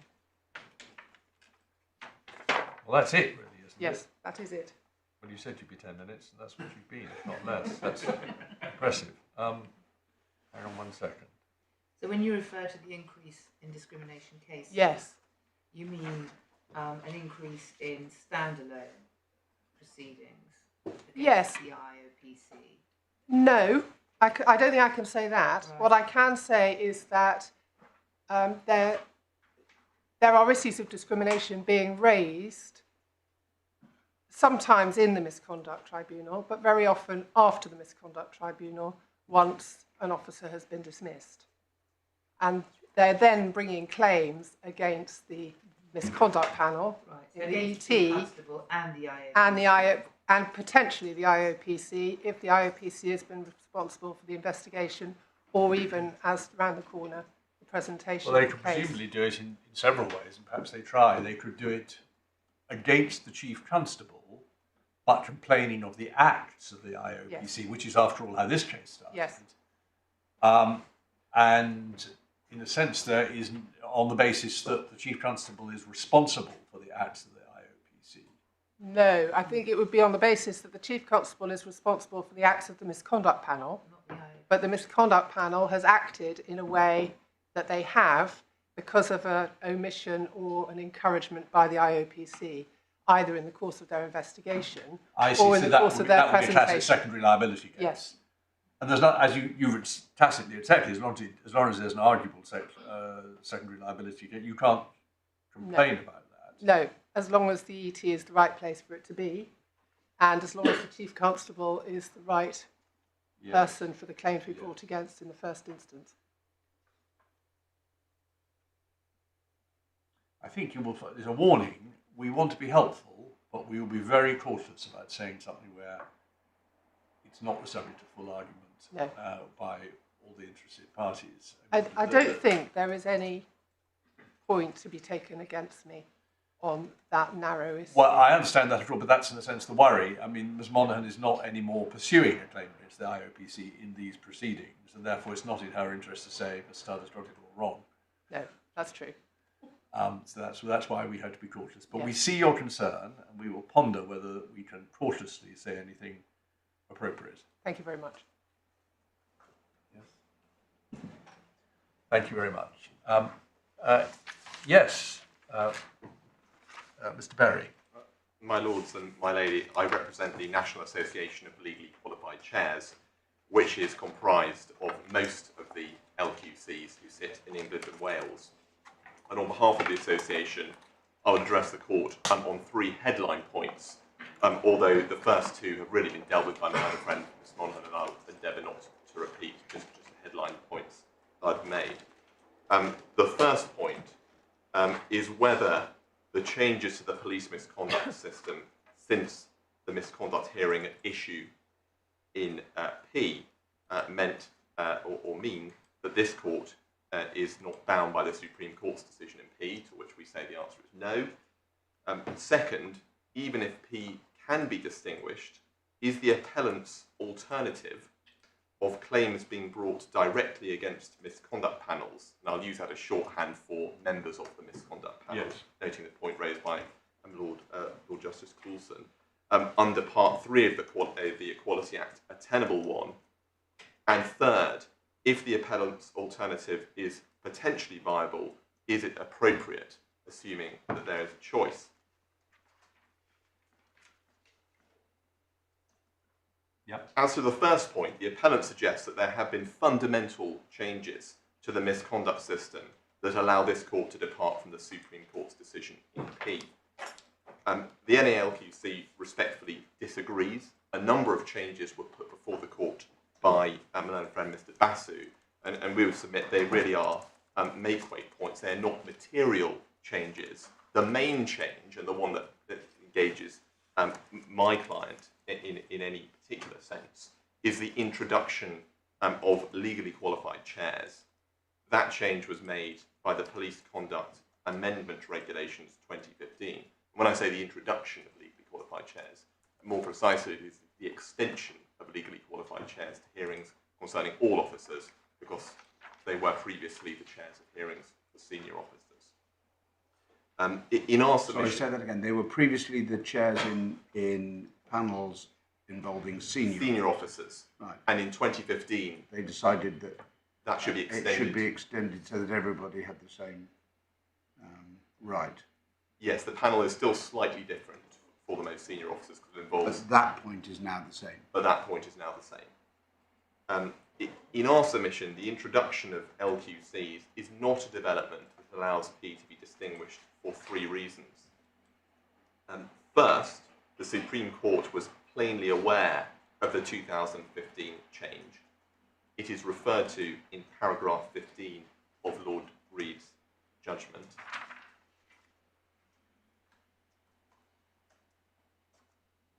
Second, and most significantly, the Supreme Court expressly did not limit its Marleasing interpretation of section 42(1) to the type of misconduct panel under the 2008 regulations that heard P's case. And I would invite the court to read again paragraph 34 of Lord Reed's judgment, which I won't read out now. My learned friend Mr. Monaghan has already taken you to it.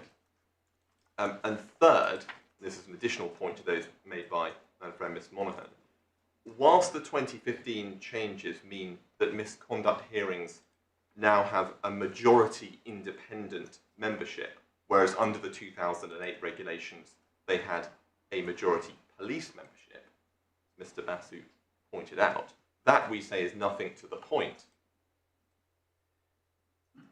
Even under the 2008 regulations, where panels had a majority police membership, Lord Reed was clear at paragraph 32 of his judgment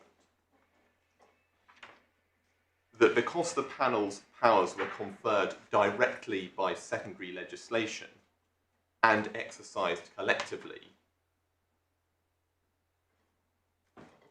number one, the exercise of the panel's functions could not generally be regarded as something done by an employee in the course of their employment for the purposes of section 109(1). And two, the panel was not exercising its functions as the agent of the chief officer for the purposes of section 109(2). The appellant's point, as I understand it, is that the introduction of LQCs has put clear blue water between her as the chief constable and the panel. It is true that there is additional distance now between them, but this is of no moment when the Supreme Court recognised that enough distance had already been travelled for section 109 to have no application. And of course, the Chief Constable accepts that she has never been able to instruct panel members as to how to perform their functions under the regulations, even when the panel was comprised of 3 police officers. This is a similar point to the point made by Lord Justice Coulson. These panels have always been independent, even if they are a little more independent now. So for those 3 reasons, we submit that the Supreme Court's decision in P simply cannot be distinguished. I move on then to my second main point, which is even if P could be distinguished, the appellant's alternative of claims against the panel directly under Part 3 is not tenable, i.e. had this point been raised in P, if it wasn't raised, it wouldn't have been a winning point. The basis for the appellant's argument remains, in our respectful submission, a curious one.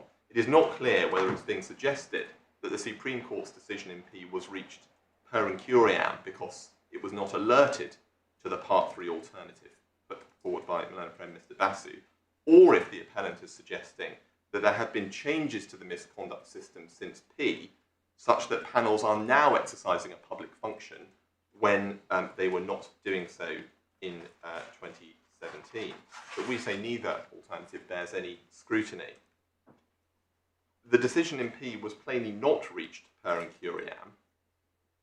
The Supreme Court plainly, and we say entirely unsurprisingly, considered that a claim for discrimination in the manner in which a worker is dismissed came under the rubric of Part 5 of the Equality Act.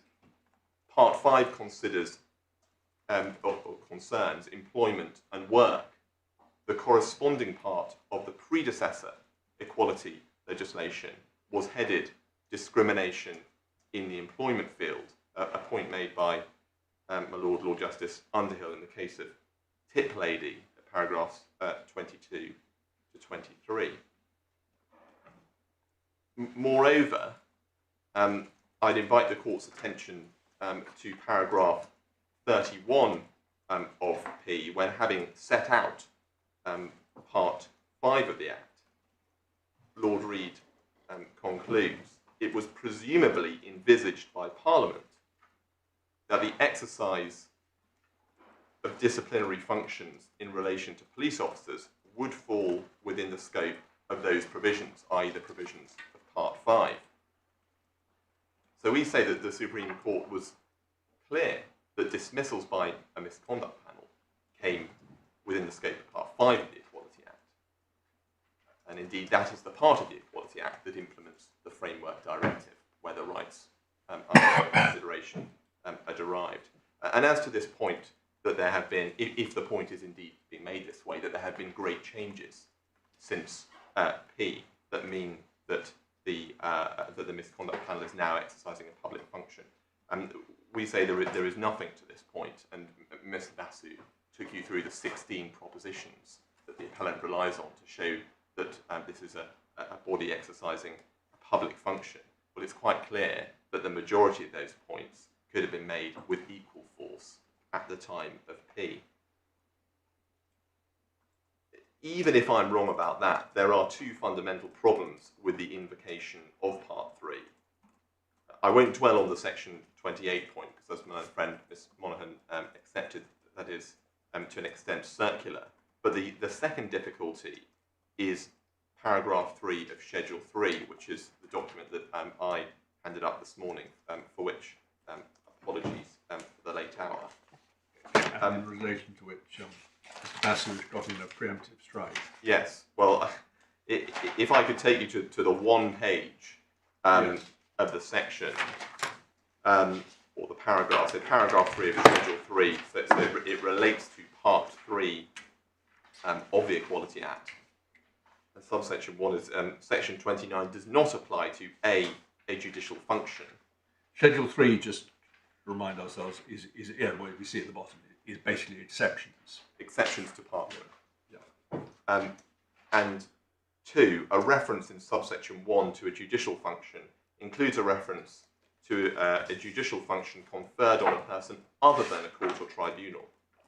I've also handed up the statutory code of practice to the Equality Act issued by the EHRC, and paragraph 11.56 says this: the Act excludes from the prohibition of discrimination, harassment and victimisation a judicial function, including anything done on behalf of the person exercising a judicial function. So that really just restates paragraph 3. And then it adds this: this includes functions exercised by a person other than a court or tribunal, for example, certain functions of the parole board. I'm reliably informed that Monaghan on equality law does not take this particular matter any further.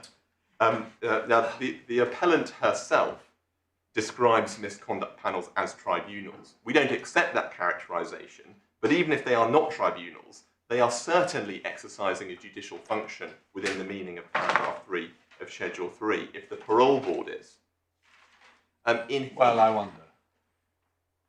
I mean, it is all, I've said this, I won't apologise again, it is all messy. We have basically a hybrid procedure here. Part of it is clearly analogous to what a private employer does. The constable is basically losing their job, and it's the mechanism by which they lose their job, so there's a close analogy there. But because of the special position, there are a number of additional features, whether there are 16, I don't know, but there are certainly a number of additional features which Mr. Basu was drawn to our attention, showing that it is pretty unlike the ordinary case of an employee losing their job. I've now, because it's 3:45, forgotten what point I was leading up to. I was seeking to answer by saying that. But what was your proposition? My proposition was that a judicial function is being exercised by the. Yes, well, that's right. Insofar as it is the actual thing happening is you're deciding whether someone should be dismissed, I wouldn't call that judicial. Well, we may be playing with words, but I quite like Mr. Basu's phrase, adjudicative. But maybe that's not the right word either.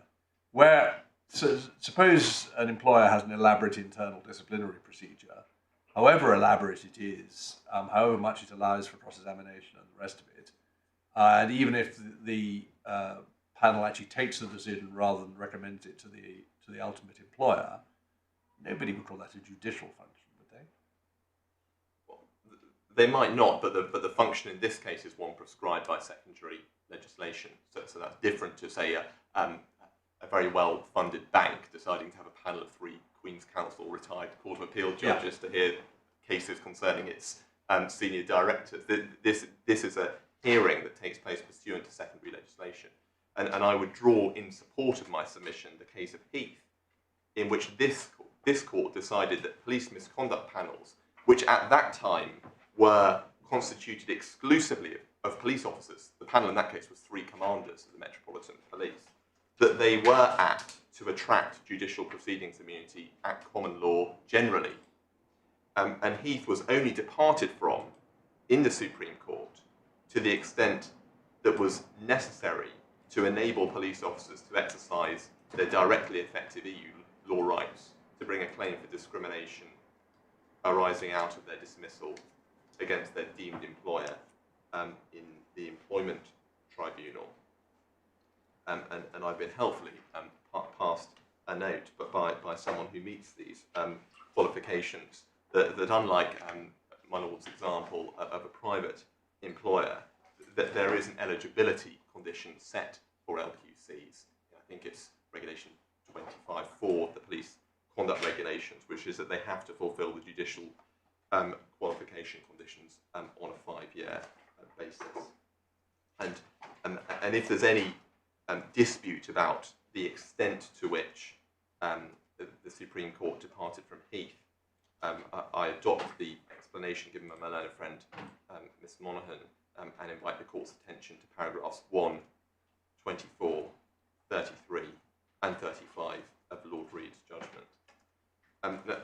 Mr. Basu's point, if I understood it, is that, well, there's an easy answer to this, and that's that you have to read down paragraph 3 of Schedule 3 or give it a Mar-Leasing interpretation, because it would otherwise get in the way of a claim being brought under Part 3 against the Misconduct Tribunal or Misconduct Panel. Well, we respectfully disagree and suggest that actually what Schedule 3, paragraph 3 shows is that Part 3 is entirely inapt as a vehicle under which claims of discrimination can be brought by police officers, and they should quite clearly be brought under Part 5. I turn then to my third point, which is that if the appellant's alternative, the Part 3 alternative, is potentially viable, and if there is a choice, then it is not appropriate for 3 reasons. First, it was not the Secretary of State's intention. 2, it would have a deleterious effect on the recruitment and retention of LQCs and independent panel members. And 3, it would not comply with principles of equivalence and effectiveness. As to the first point, in our respectful submission, the Secretary of State simply cannot have intended to transfer liability for discrimination claims from Chief Constables to individual members of ad hoc misconduct panels. There is nothing in any of the material that has been put before this court, the explanatory notes to the 2015 regulations, or indeed the Chapman report, which my own friend Mr. Basu refers to in his written documents, which was the basis for the amendments brought about by those regulations. There is nothing in any of that material that suggests such an intention. The appellant's answer to this is that the Secretary of State must be taken, either must be aware or must be taken to have been aware of the impact of the Framework Directive. But with respect, that answer does not work, because at the time when the amendments were made in 2015, the settled law in this court's decision in Heath was that judicial immunity barred discrimination claims arising out of misconduct panel's decisions. That principle was disapproved by the Supreme Court in P in October 2017, 2.5 years after the 2015 regulations were laid before Parliament in March 2015. And up until that point, Heath was being followed. Indeed, in P, Heath was followed by the Employment Tribunal in 2013, the EAT in 2014, and by this court in 2016. If transferring liability had been the Secretary of State's unstated and unexplained intention, it would have been, in our submission, quite extraordinary. It would have been extraordinary because the Secretary of State has taken no steps in the last 4 years after P to legislate to deal with that situation.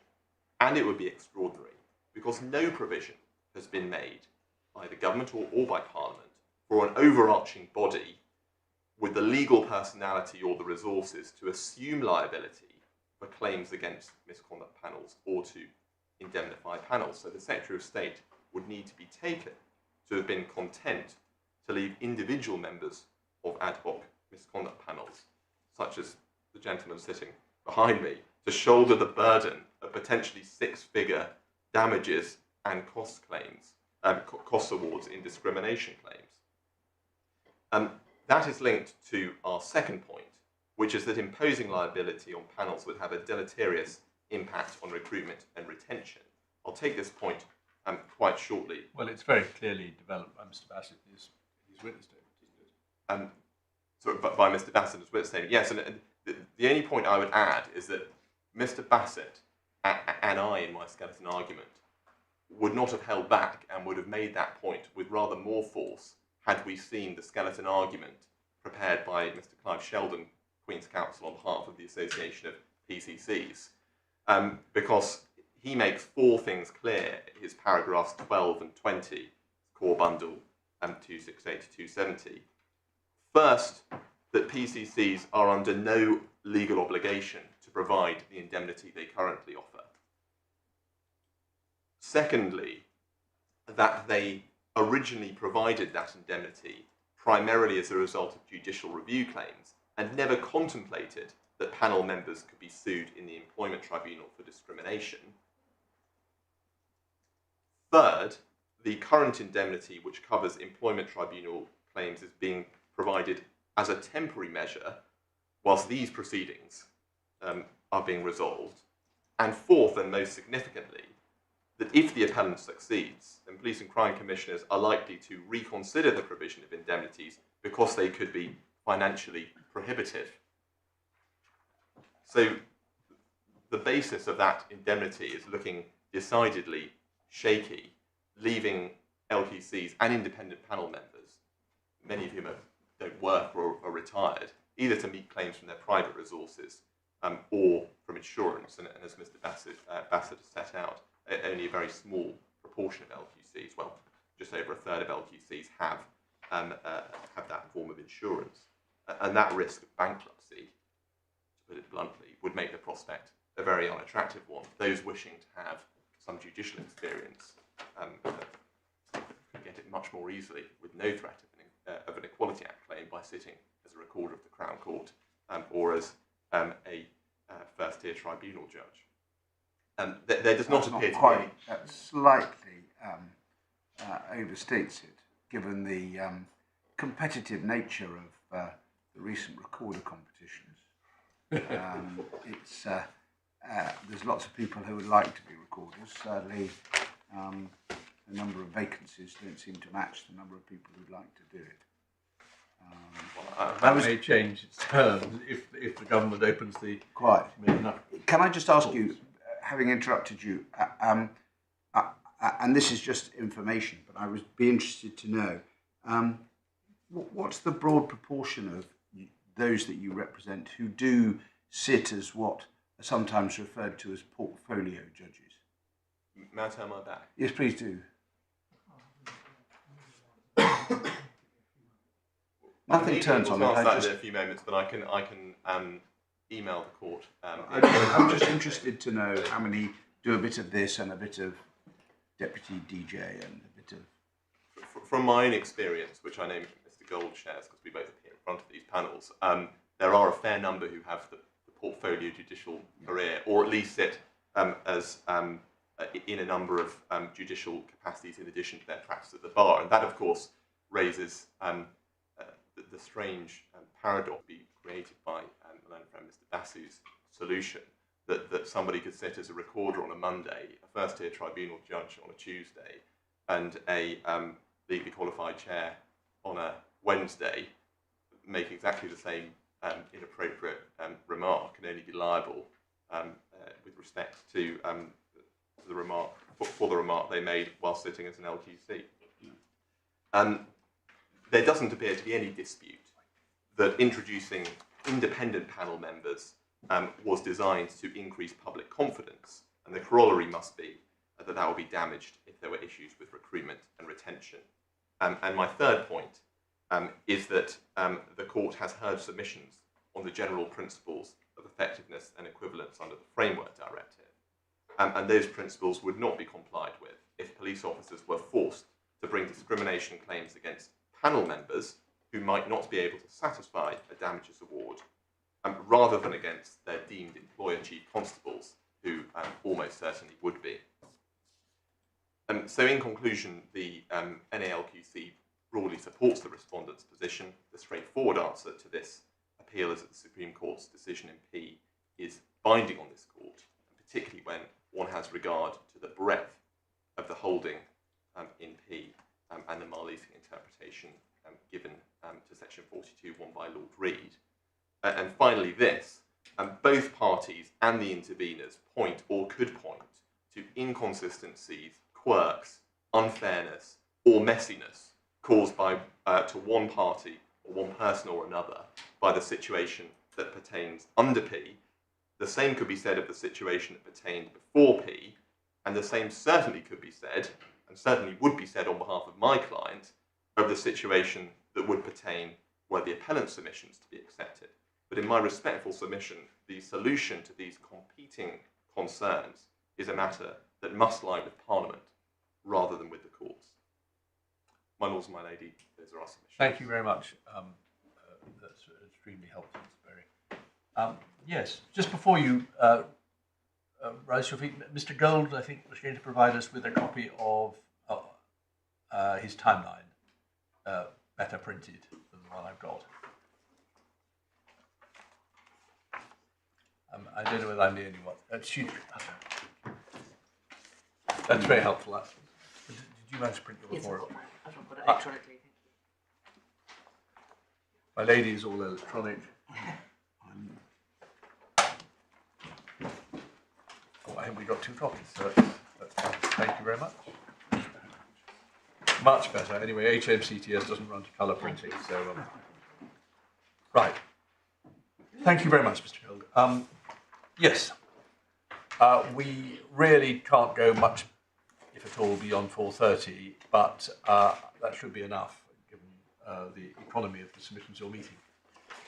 Well, yes, in fact, because I've had so little time to remind myself of Broom and Castle and Kadim, Kadim is helpful to you. Is very helpful.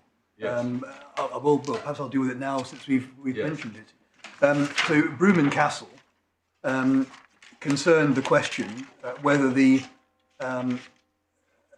a decision of the House of Lords had been per incuriam, as being inconsistent with the previous decision of the House of Lords.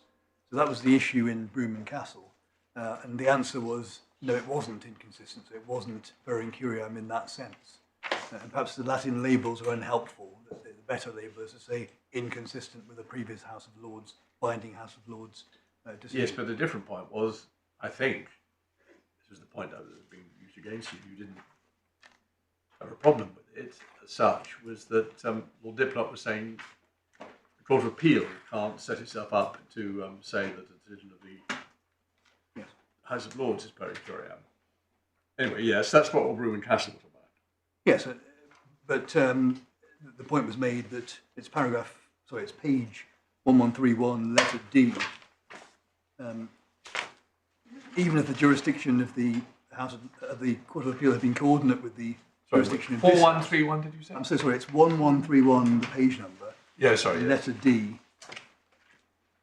Yes. Midway between D and E. Even if the jurisdiction of the Court of Appeal had been coordinate with the jurisdiction of this House and not inferior to it, the label per incuriam would have been misused. So the reason why the point was wrong was the primary reason was in fact the decision of the previous House of Lords decision was not made per incuriam.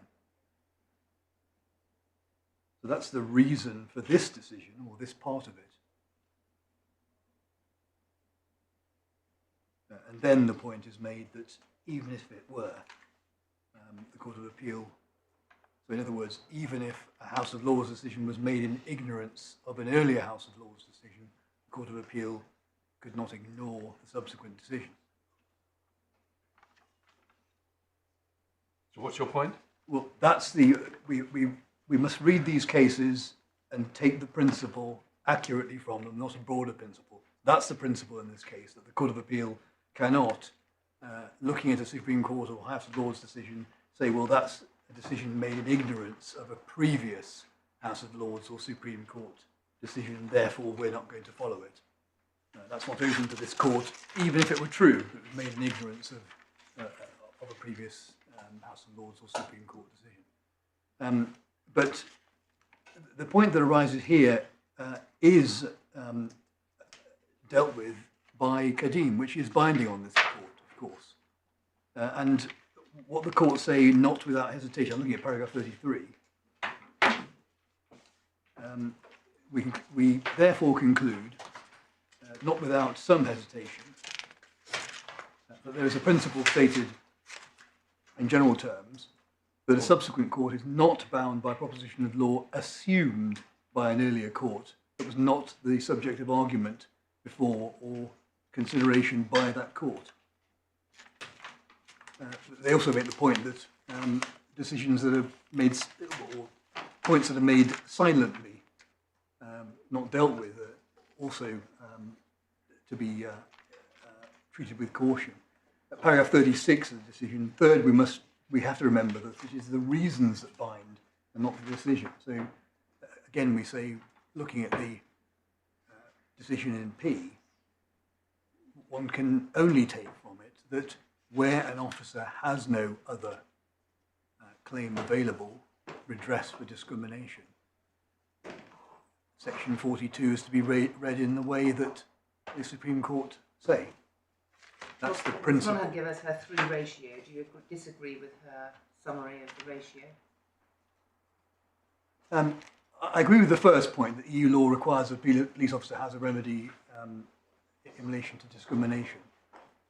And I agree with the principle that equivalence and effectiveness require the remedy be in an Employment Tribunal or some similar specialist forum. And it may well be that the lack of a power to award a recommendation might be enough to say it's not, or at least in some cases would not be equivalent. But that is a small defect that can be rectified by a better reading of the legislation pursuant to Marleasing. But what I don't accept is my little friend's last point, that it is to be effected through Section 42 through Marleasing.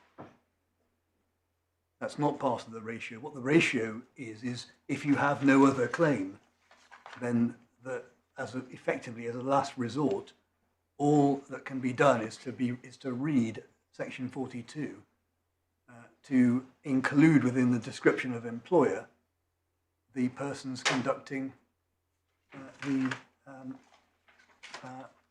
the hearing. Could I just come back to what you said about 2? You said, well, this is on the question of equivalence, absence of a power to make a recommendation and so on might be a problem, but that could be solved by leasing.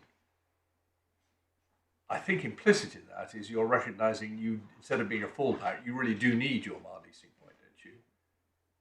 I think, having had our nose rubbed in what Lord Reed said, it is that to be equivalent in an employment case, which is this is being treated as analogous to, which this would be treated as in EU law, you've got to have the Employment Tribunal. I don't formally concede that, but we certainly recognise the power of that submission. We certainly recognise the power of that submission. But that is the least problematic because the solution is very simple. It's the Marleasing interpretation of Section 20 that we put forward. And but what Ms Monaghan said, it's not simple at all. You've got to look at Section 2 and yes, all sorts of other bits.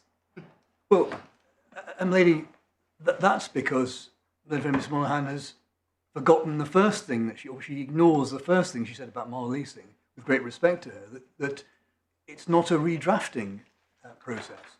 You are not acting as a parliamentary draftsman.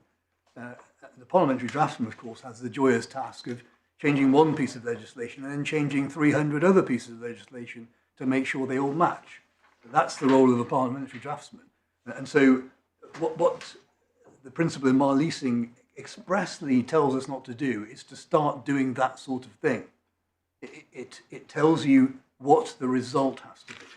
So if my learned friend is right about the principles of effectiveness and equivalence, then the officer has a right to bring his claim against the panel in the Employment Tribunal in a way that's indistinguishable in the Employment Tribunal from any other similar claim. So we don't worry about, well, do we have to look at Section 2 of the Employment Tribunal? Actually, that's a bad point because that wouldn't apply. That wouldn't cause a problem. Do we have to look at whether some of the county court rules apply and whether there's some problems raised by that? Do we have to worry about whether the Employment Tribunal will start granting injunctions and trying to pretend it's the county court or awarding costs in any of that sort of thing? It simply doesn't apply because we use Marleasing to cut through all of that to achieve the result. So if my learned friend says the result is that the officer must have his claim and ability to bring his claim in the Employment Tribunal, which is the proper forum for that, with all the protections, benefits, the experience they bring, all of that, which we recognise, then the solution is to read Section 120 in such a way as to remove that barrier so that the officer can bring the claim in that way. We don't erect other barriers by saying, oh, we'll look at this other provision and let's worry about that. That is doing exactly what the principle in Marleasing involves you not doing. And that is what Lord Reed explained in P, that this is not a redrafting process. You're not to take the words too literally. It's the effect, it's the result that is important. It's suggested that we effectively seek a Marleasing interpretation of Section 120 to help the Chief Constable to evade or escape liability. That's, of course, well, that's perhaps a jury point, but it's, of course, that is not how Marleasing works. We can't invite the court to do that. But what we say is you start with the discrimination that you complain of. In this case, it is by the panel against the claimant. You look at what the panel were doing at the time. How do they fit into the scheme? They're performing a public function. And then you look at the provisions as to how you bring a claim. It's Section 29. Then you look at the forum. And if a problem arises at any of those stages, then there has to be consideration as to what one has to do as to whether a Marleasing interpretation is required to rectify a problem. This means that an individual does not have their framework directive rights vindicated or vindicatable. In my submission, one only gets to a potential problem where the forum's concerned. So one gets past section 29 into section 120, and then the potential problem arises, which we recognise of the forum and the desirability of the Employment Tribunal over the county court. And if that is a problem, that's where the Mar-Leasing interpretation applies. So it's not a way of avoiding liability. In fact, it can't be used the other way around to shift liability to a different person. It's to ensure, as happened in Gillen, that an individual has a right that they wouldn't otherwise have. And here, this individual does have a right in the county court, as we have sought to explain. I should deal with the point about harassment and religious belief. Well, harassment on grounds. It went away, didn't it? Well, that's right. It's well. So for public functions, of course, one can't sue for harassment on grounds of religious or original belief or sexual orientation. Now, this is not that case, of course, as my lawyer pointed out, but in a case where that problem arose, again, if a person's framework directive rights were sought to be barred by that provision, it may well be another court in another case would say, well, that can't stand. Mar-leasing involves reading a statute as if it contains different words from the words that are contained in there, if it's necessary to give effect to EU law. Go there, fortunately. I think that it would be quite a strong thing. That is an express statutory carve-out, subject to much parliamentary debate. It would be quite a strong thing to read it down. You might well find yourself in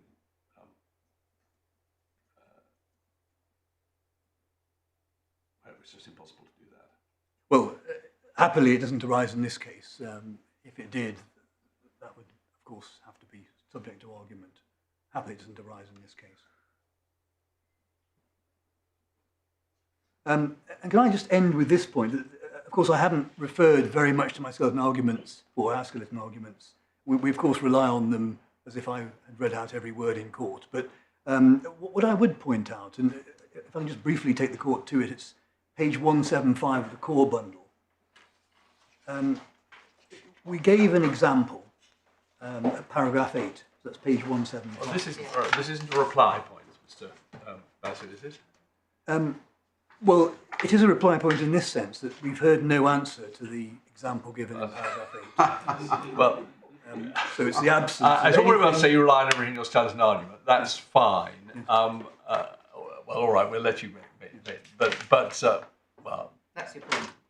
Well, that's my point. There's no answer to it because it's right. Yes, okay. Learned friend, I'm sure, would have had something to say about it if it was wrong. It may be far-fetched or maybe unusual, but it's an example which has no answer. We say it's a good example of the absurdity caused by the state of affairs if the law is as stated by the Employment Appeal Tribunal. Thank you very much indeed, Mr. Basu. We are particularly grateful to Council for bringing the case in a good deal less than the estimate, which we did always think was unrealistically long.